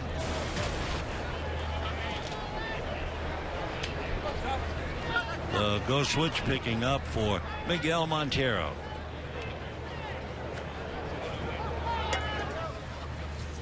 Spells that last name Gosewich. From Freeport, Illinois, but lives here in Scottsdale. He's been playing a while, been a professional since 2005, has never played an inning in the big leagues, and he was at Lehigh Valley and Las Vegas last year. James Benjamin Goswitch, but he has the nickname Tuffy. Little ground ball to third. Bare hand ability to pick it up is not there. The run is going to score. The backup throw is wild, and Goswitch goes to second base. So it was an effort at third by Brian Barden to make the bare hand pickup and throw. He came up with a handful of empty. It might be a base hit, and we're not going to argue one way or the other. He'll get an error then. The backup throw was the wild throw. So there's the base hit and then the error. The shortstop, Rojas, was the one who picked it up and threw it wildly. And here's 1 ball and no strikes now to the leadoff man, Socrates Brito. Foul back.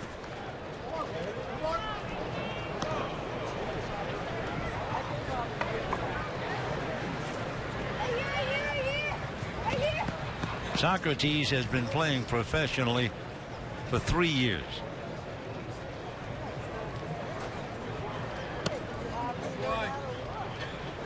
He's a big fellow, 6'2", 197, from Azua in the Dominican Republic.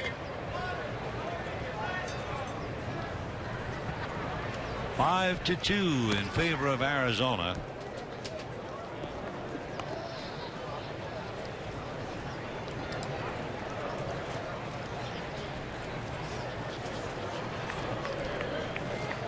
So Red Patterson giving up a run here. It's 5-2 Arizona.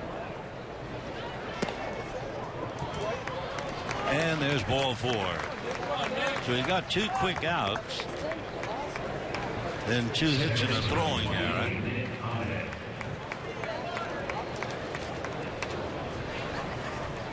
Nick Ahmed, an infielder, will be coming up now. He's hitting in Bloomquist's spot.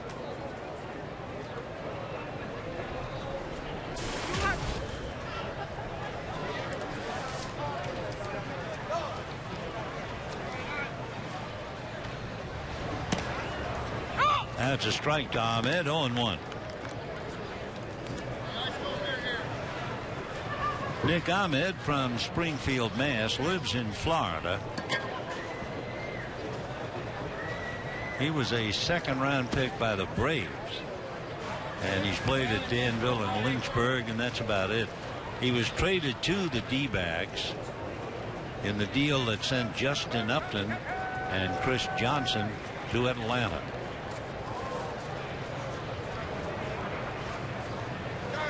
Off speed, the change misses, and that runs the count to 2 balls and 1 strike.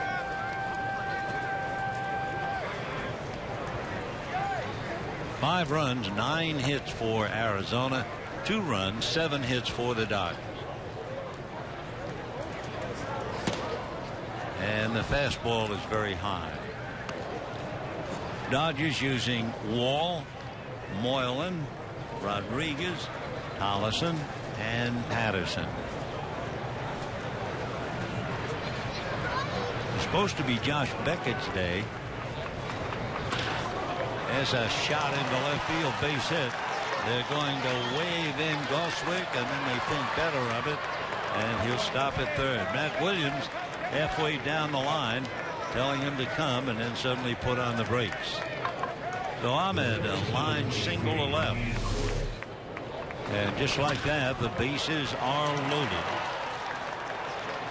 Ryan Court will be coming up with the bases loaded.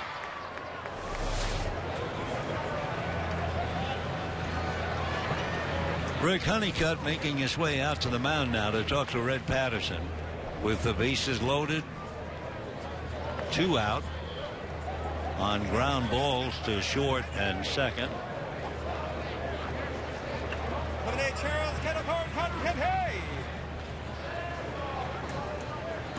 The veteran out there, A.J. Ellis.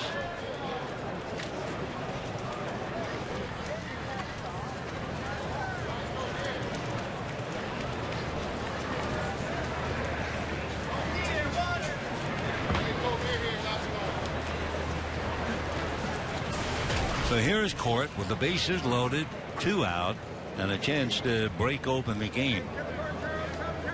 Ryan Court went to Illinois State.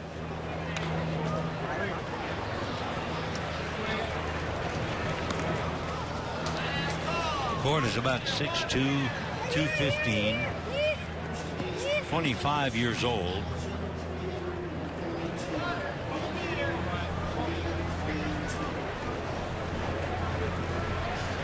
Nice crowd on hand today, double figures. That's just off the plate. 10,332 on hand.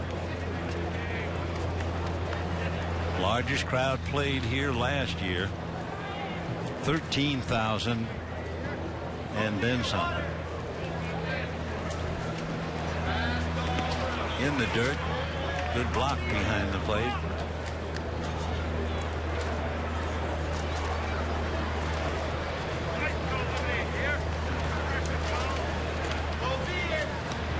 Five runs, 10 hits for Arizona. 2 runs, 7 hits for the Dodgers. Patterson with 2 out, trying to escape what could be a big inning in the ball game. Foul back with a good fastball.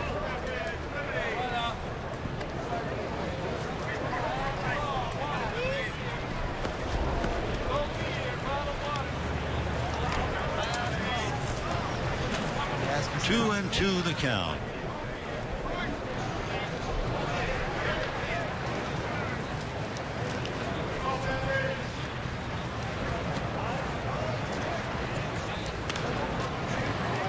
Brito at second, Ahmed at first, Goswick at third.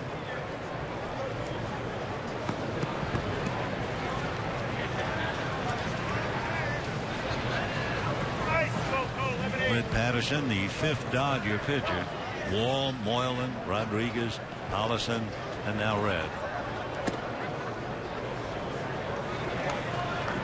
Well, he's gone as far as he can go now. 3 and 2, 2 out with the bases loaded.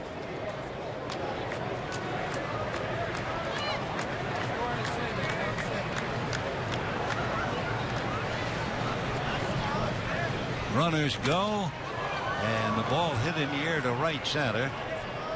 Waiting the center fielder for the Dodgers to put it away. That's that.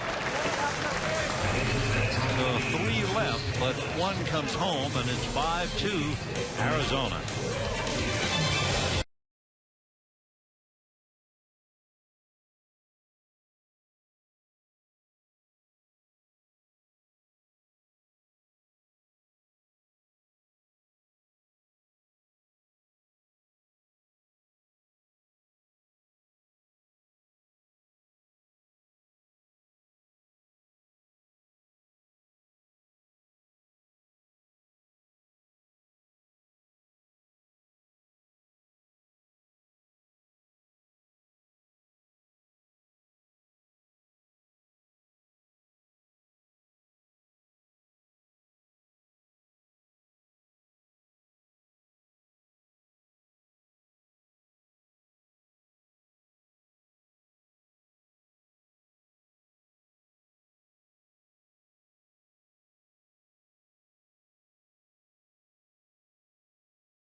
And time to take me out to the ball game, and two lovely ladies deciding to stand up and sing. It's that kind of a day.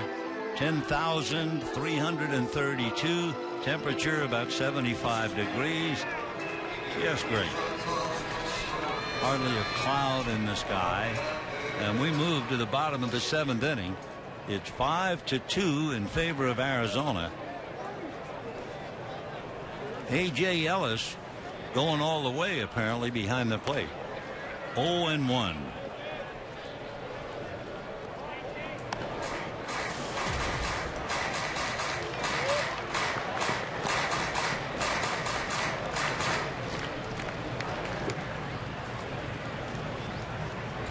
Matt Reynolds, talented left-hander on the hill for Arizona. Everybody lift your hands. 1 ball, no strikes. Ellis so far today has struck out twice. Brian Barden, finishing up at third base, is on deck. Curveball just missed. D. Gordon opened up the game at short, had a walk, had a single, a bunt single, stole second, and eventually came around to score. Another foul ball out of play. The next telecast on the 26th, that will be a night game against Colorado. And there's also another before against the White Sox. Then the Dodgers will go home, open up the 3-game series with the Angels, the first and third of those games in Anaheim, the middle game on Saturday at Dodger Stadium.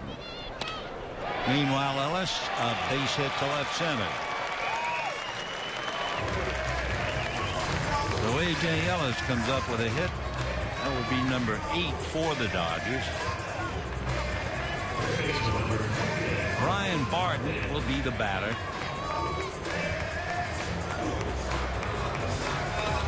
Barden has already been reassigned, but they still bring him back. Last year, fighting his way, making impressions, having come the year before from Round Rock. Fastball in there.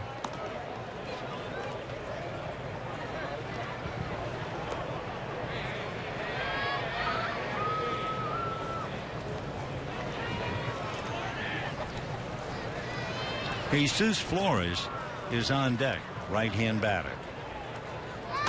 And that's pulled into left field. A one-hopper and a base hit. So the Dodgers now with hits from A.J. Ellis and Brian Barden. First and second, nobody out. Jesus Flores hitting in the leadoff spot, occupied at the start of the game by Carl Crawford. Crawford had grounded to short, but then single sharply to left and single sharply to center. His base hit to center drove in 2 runs.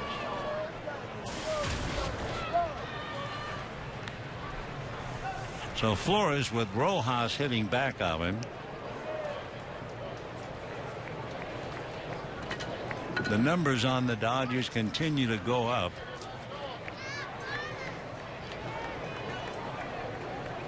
Rojas on deck is number 90.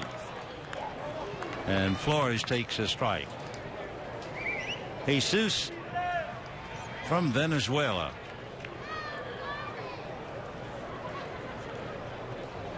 Originally signed by the Mets. Played a couple of years in Washington.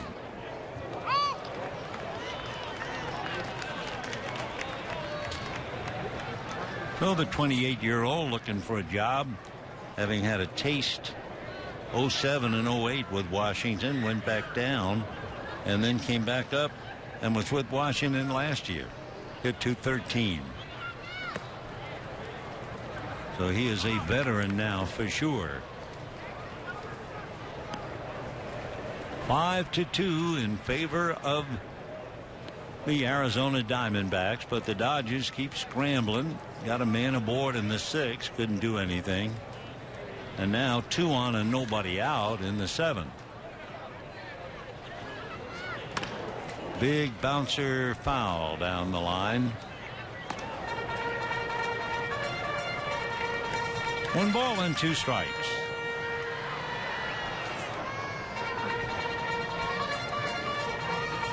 There you go. Brought your glove. Got your GI cap. Put a lock on your T-shirt. It was a lock you were going to hand up with that ball.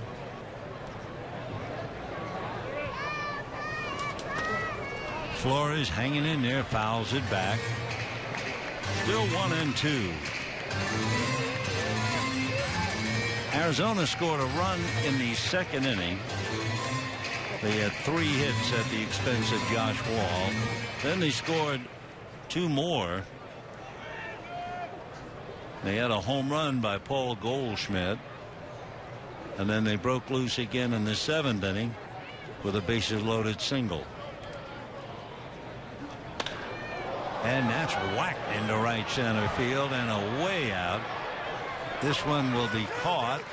Stagging up at 2nd is Ellis, and he'll move over to 3rd. Long out to right center. So Miguel Rojas coming up with a runner at 1st and a runner at 3rd. 1 out. Dodgers down by 3.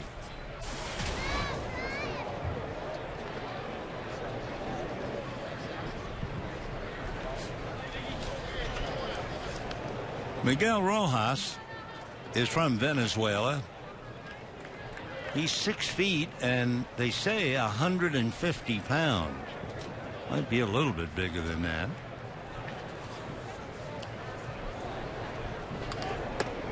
And ball 1.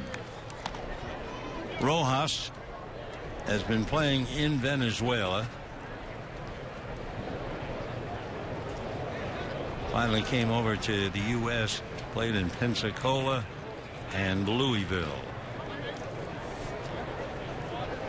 No power. You wouldn't expect it for somebody 150 some odd pounds. 1 ball and 1 strike.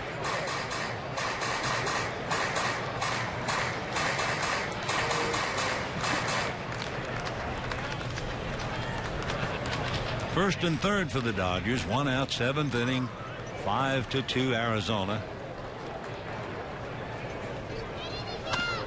And a flare into right field. That's a base hit. The run will score. So the Dodgers now have Barden at 2nd.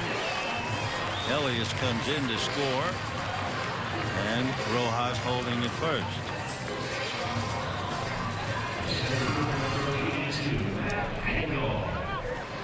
Matt Angle, who made a good play in center field for the Dodgers earlier, will be coming up.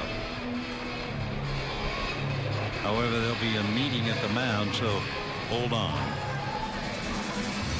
Angle finishing up in Matt Kemp's spot.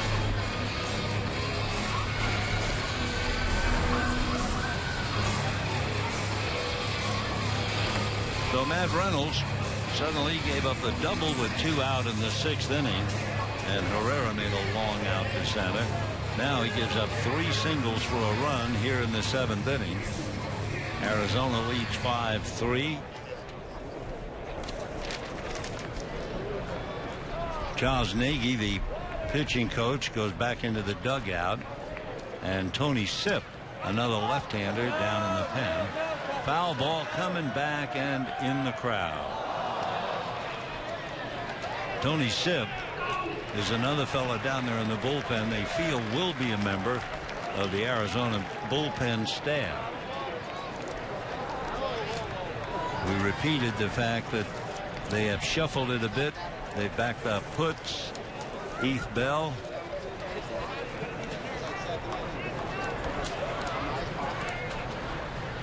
Matt's next one is hit foul down the left field line out of play. Jeremy Rathjen on deck for the Dodgers. Each side with 10 hits. And Arizona holding on to a 2-run advantage. Dodgers, meanwhile, have 2 on.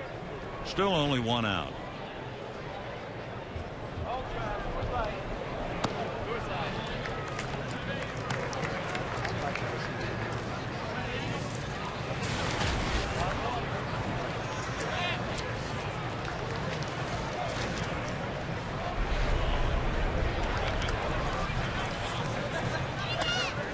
Ground ball to short. They'll get the shovel for one and turn it for two. So Matt Engel hits into the double play. The Dodgers settle for one. And at the end of 7, Arizona still holding on, leading 5-3.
Be sure to subscribe to MLB TV Premium today.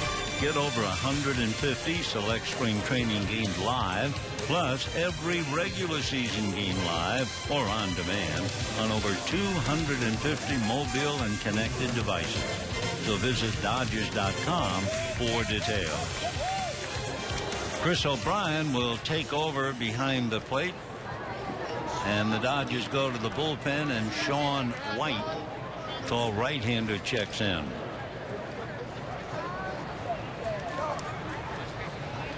So Kerry Jenkins at the plate, first ball swinging, and fouls it back out of play. 0-1 the count. The new Dodger catcher, Chris O'Brien.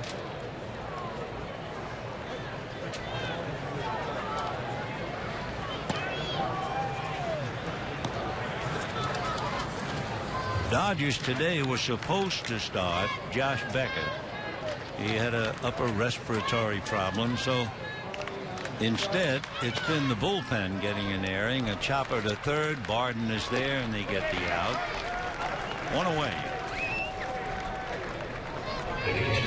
So Josh Wall started. Then Pete Moylan came in. Paco Rodriguez came in. Sean Tollison then came in. Red Patterson came in. And now Sean White.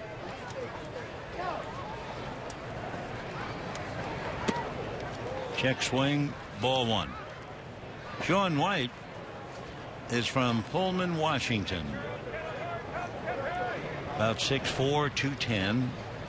Been around a while. He was up in the big leagues with Seattle 5 years ago. Came up again 3 years ago. Came up again 2 years ago. But you know the old story, it's hard to get here. It's even tougher to stay here. And that's been his problem. I mean, he came up briefly in 07. And then for 2 years in the minors. Came up, went back down. Came up again. 3 more years in the minors, and here he is. Ground ball to short. The long throw. Right on the money. And we have 2 down in the 8th inning. Evan Marzilli hitting in Paul Goldschmidt's spot. Goldschmidt, the big first baseman who homered. And then after seeing Gerardo Parra make a great catch, Young Mazzilli did the same thing in center field. And a strike. Evan Marzilli from Fall River, Massachusetts. He went to the University of South Carolina.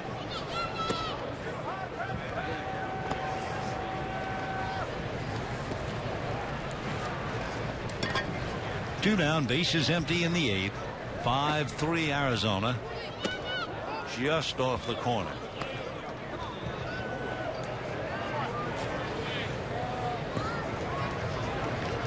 Arizona scored a run in the 2nd, 2 in the 3rd, 1 in the 4th.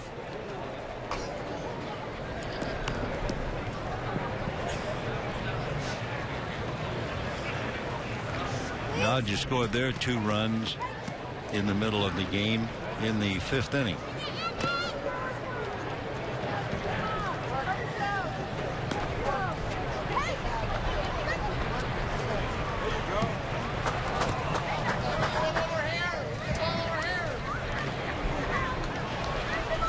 Breaking ball got him. Good pitch, kept it down. So Marzilli strikes out. Nice bit of work there by Sean White. And we're heading to the bottom of the 8th inning. 5-3 Arizona.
Easy to see opening day by now as we get closer and closer, almost ready to run away from March.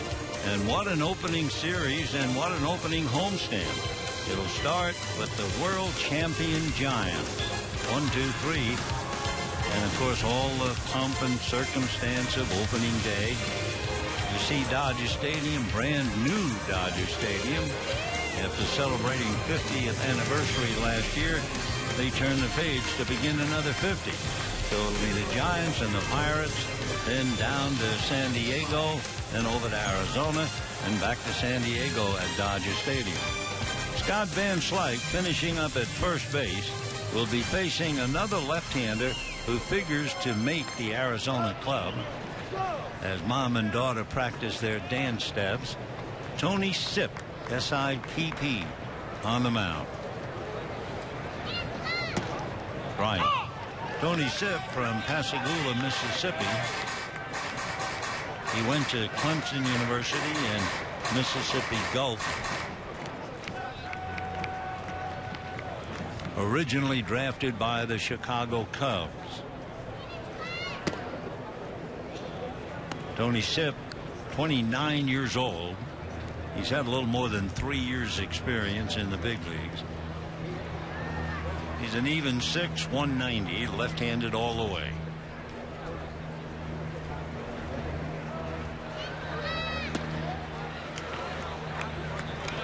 2-1 to count. When Sip was in high school, good athlete, lettered in baseball, football, and tennis. Scott Van Slyke, of course, a chip off the old block. His dad, Andy, was quite a player. Jeremy Rathjen is on deck.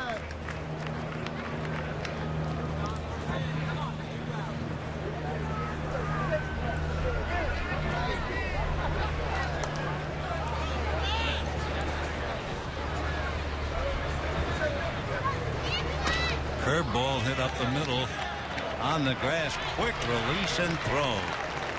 Nice play by the young shortstop, Cliff Pennington. Bill Van Slyke losing a base hit, and that one away.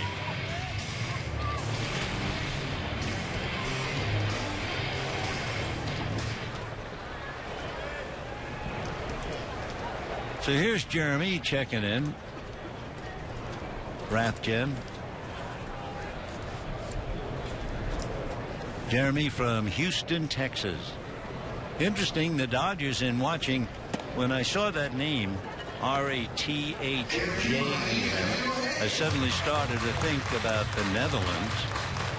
And I realized that during the World Baseball Cup, the Dodgers liked a catcher for the Netherlands, and they've signed them. The Netherlands still alive. They have a big game tonight.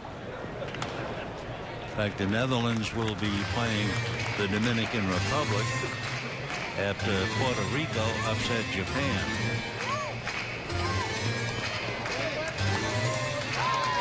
There she is. Game's kind of gotten away from her. She's decided to go back into her own little world.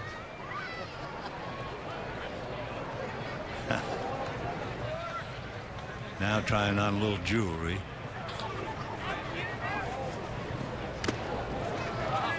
Scott Wingo waiting on deck.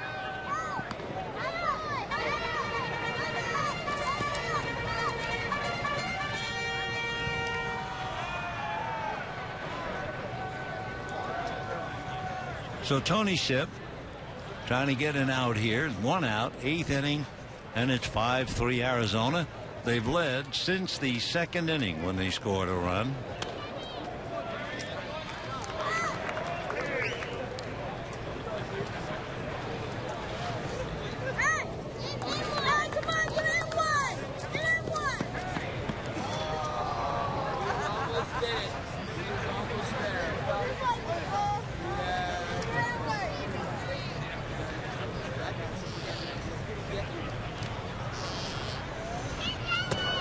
Almost got him. Sip will possibly be a situational left-hander, though he's facing a right-hander right now. But Sip kept left-handers to a .215 batting average.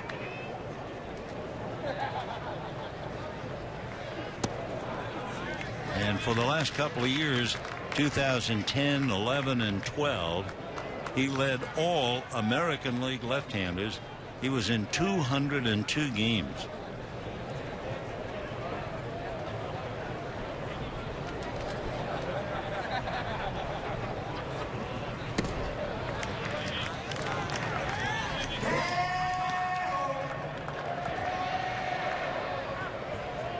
Sip came over to Arizona, acquired from the Indians.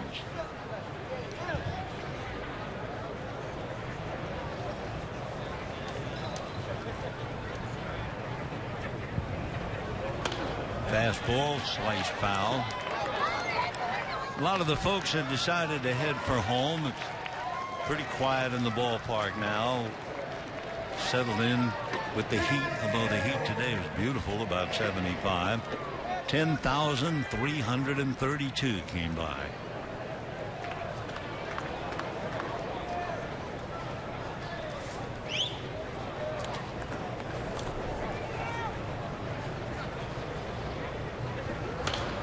And that's popped foul off to the right, out of play, and the struggle continues.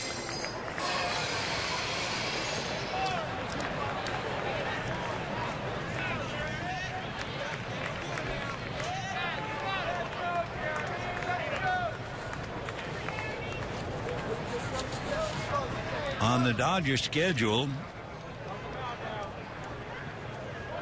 they will play Oakland tomorrow,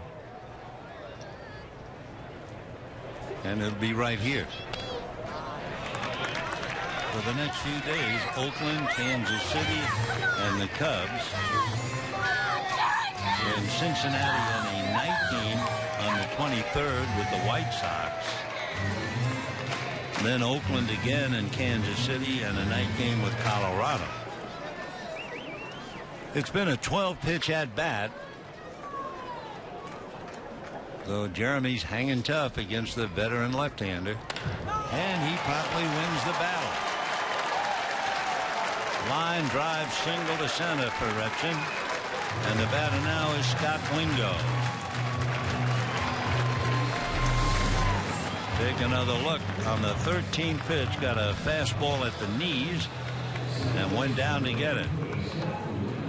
So Scott Wingo out of Evansville, South Carolina, coming up.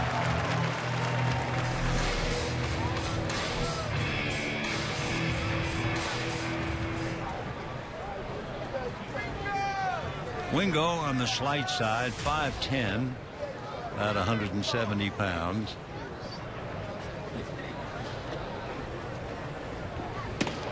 And a strike. So we know how effective Sip has been against left-handers. And after that 13 pitch at bat, he'll try to take care of Wingo in a hurry.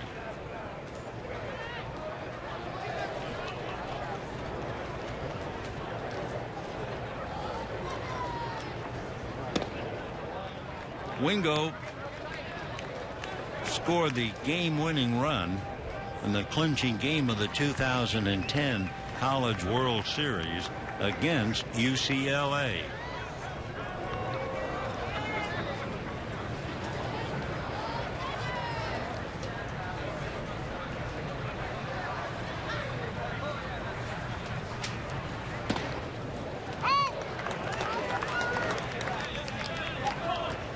One and two the count to Scott Wingo. You have one out. Retchen at first.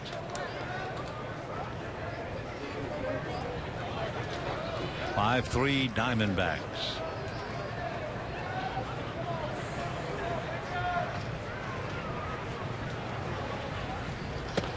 Got him. Fastball. That's that.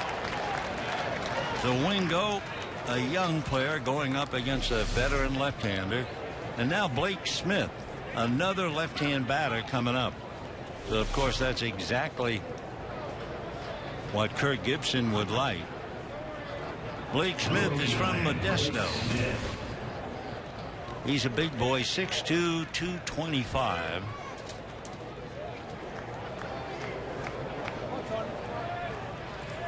So Blake Smith hitting in the spot originally occupied by Elian Herrera. 0-1.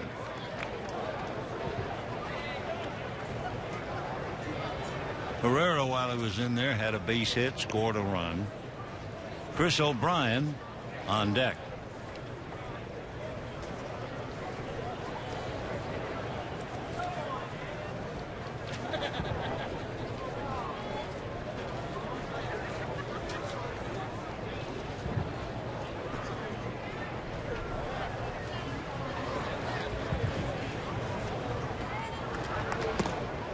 Little off speed and miss. The Dodgers have now out-hit Arizona.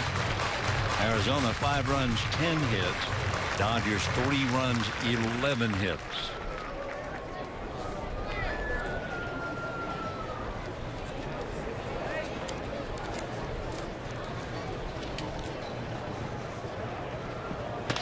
And that's a line drive and a leaping catch by Ryan Ford. So Smith losing a base hit on a leaping catch by the Arizona third baseman Ryan Court. And the Dodgers are done with a hit. And at the end of 8, 5-3 Arizona.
5-3 in favor of Arizona. Jumped out in front early, and the Dodgers, trying to play catch up, finally got on the board with a 2-run inning, but it's still not enough.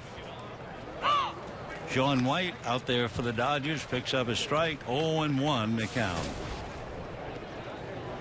Gregorius, they really think eventually he's going to be quite a big league player. Gregorius at one time with Cincinnati.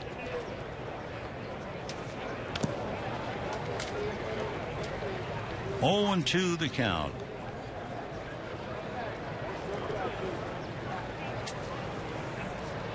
His first name Didi, D-I-D-I, from Amsterdam in the Netherlands. Lives in Curacao. Cliff Pennington, the veteran shortstop, on deck. Chopper to the right side, the hurried throw in time. So Gregorius grounds out for the first out here in the ninth. Cliff Pennington coming up. Every at-bat for Pennington, every ground ball for Pennington is included in the battle for shortstop with Willie Bloomquist. And ball 1. Pennington first came up with Oakland 5 years ago and pretty much stayed. Brief time out at Sacramento and bangs it into left field. Pennington definitely strong with the glove, and now comes up with a 1-out single against Sean White. The catcher, 54, Gosevich coming up, the catcher, Tuffy Gosevich.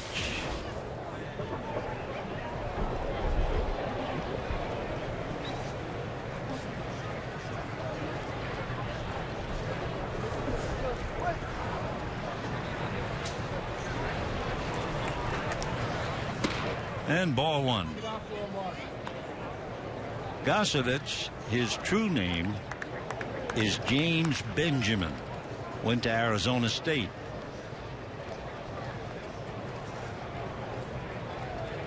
Not only did he go to State, his brother Chip played at ASU and spent a couple years in the Angel Farm system.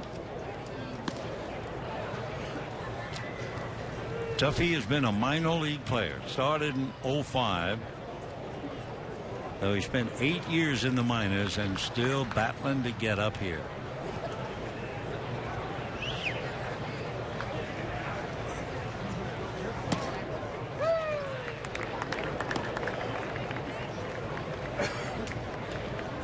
Gosevich is 5'11", 180, 29 years old.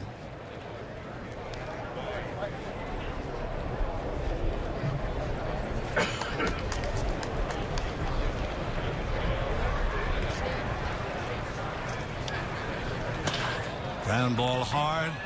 They get 1. They get 2. So the double play, hit in 2 by Gosevich. No runs. 1 hit. Nobody left. And we're now heading for the bottom of the ninth. 5-3 Arizona.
Bottom of the ninth inning, and the Dodgers are going to see another left-hander. They saw Matt Reynolds, they saw Tony Sipp, and his mom is doing some yoga training for the youngsters. We'll look at Joe Patterson out of Oakland, 6'1", 210. Joe's 26 years old. He's had some arm trouble on the DL. He had a strained neck and a bad forearm. And he'll be pitching to the Dodger catcher, Chris O'Brien.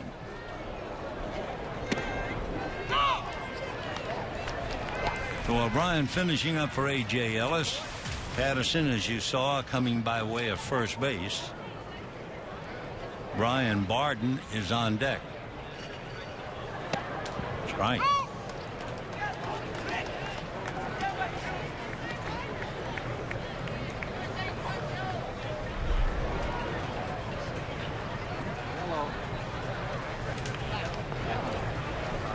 Big curveball, just missed.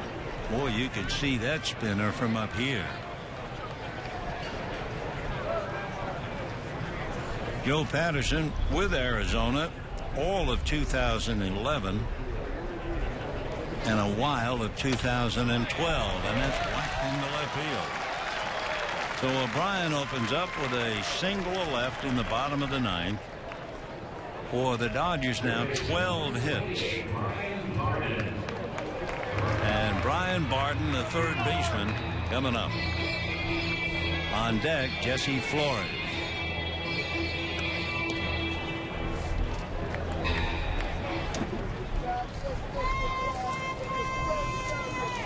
Nobody out, bottom of the ninth, 5-3 Arizona. And that's popped into shallow right. Going out, the second baseman to take care of it. That'll be Nick Ahmed. And one away. Arizona, of course, very happy to come over here and try to beat the Dodgers second day in a row.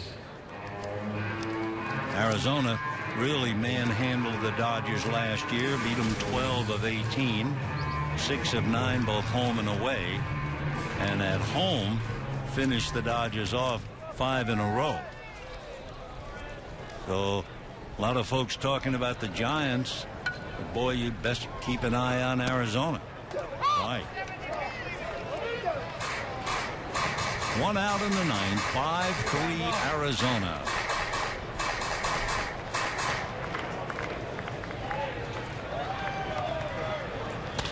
And a chopper up the middle. They'll get one. They'll get two. So a perfectly executed double play. And the Dodgers go down to defeat. It's 5 runs, 11 hits, and no errors for Arizona.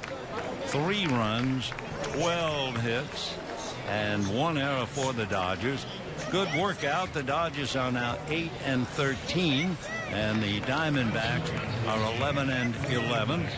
And the Dodgers will move on and settle down for their next game tomorrow, and that will be against Oakland. So that'll do it for today and for us, and we wish you a very pleasant good afternoon.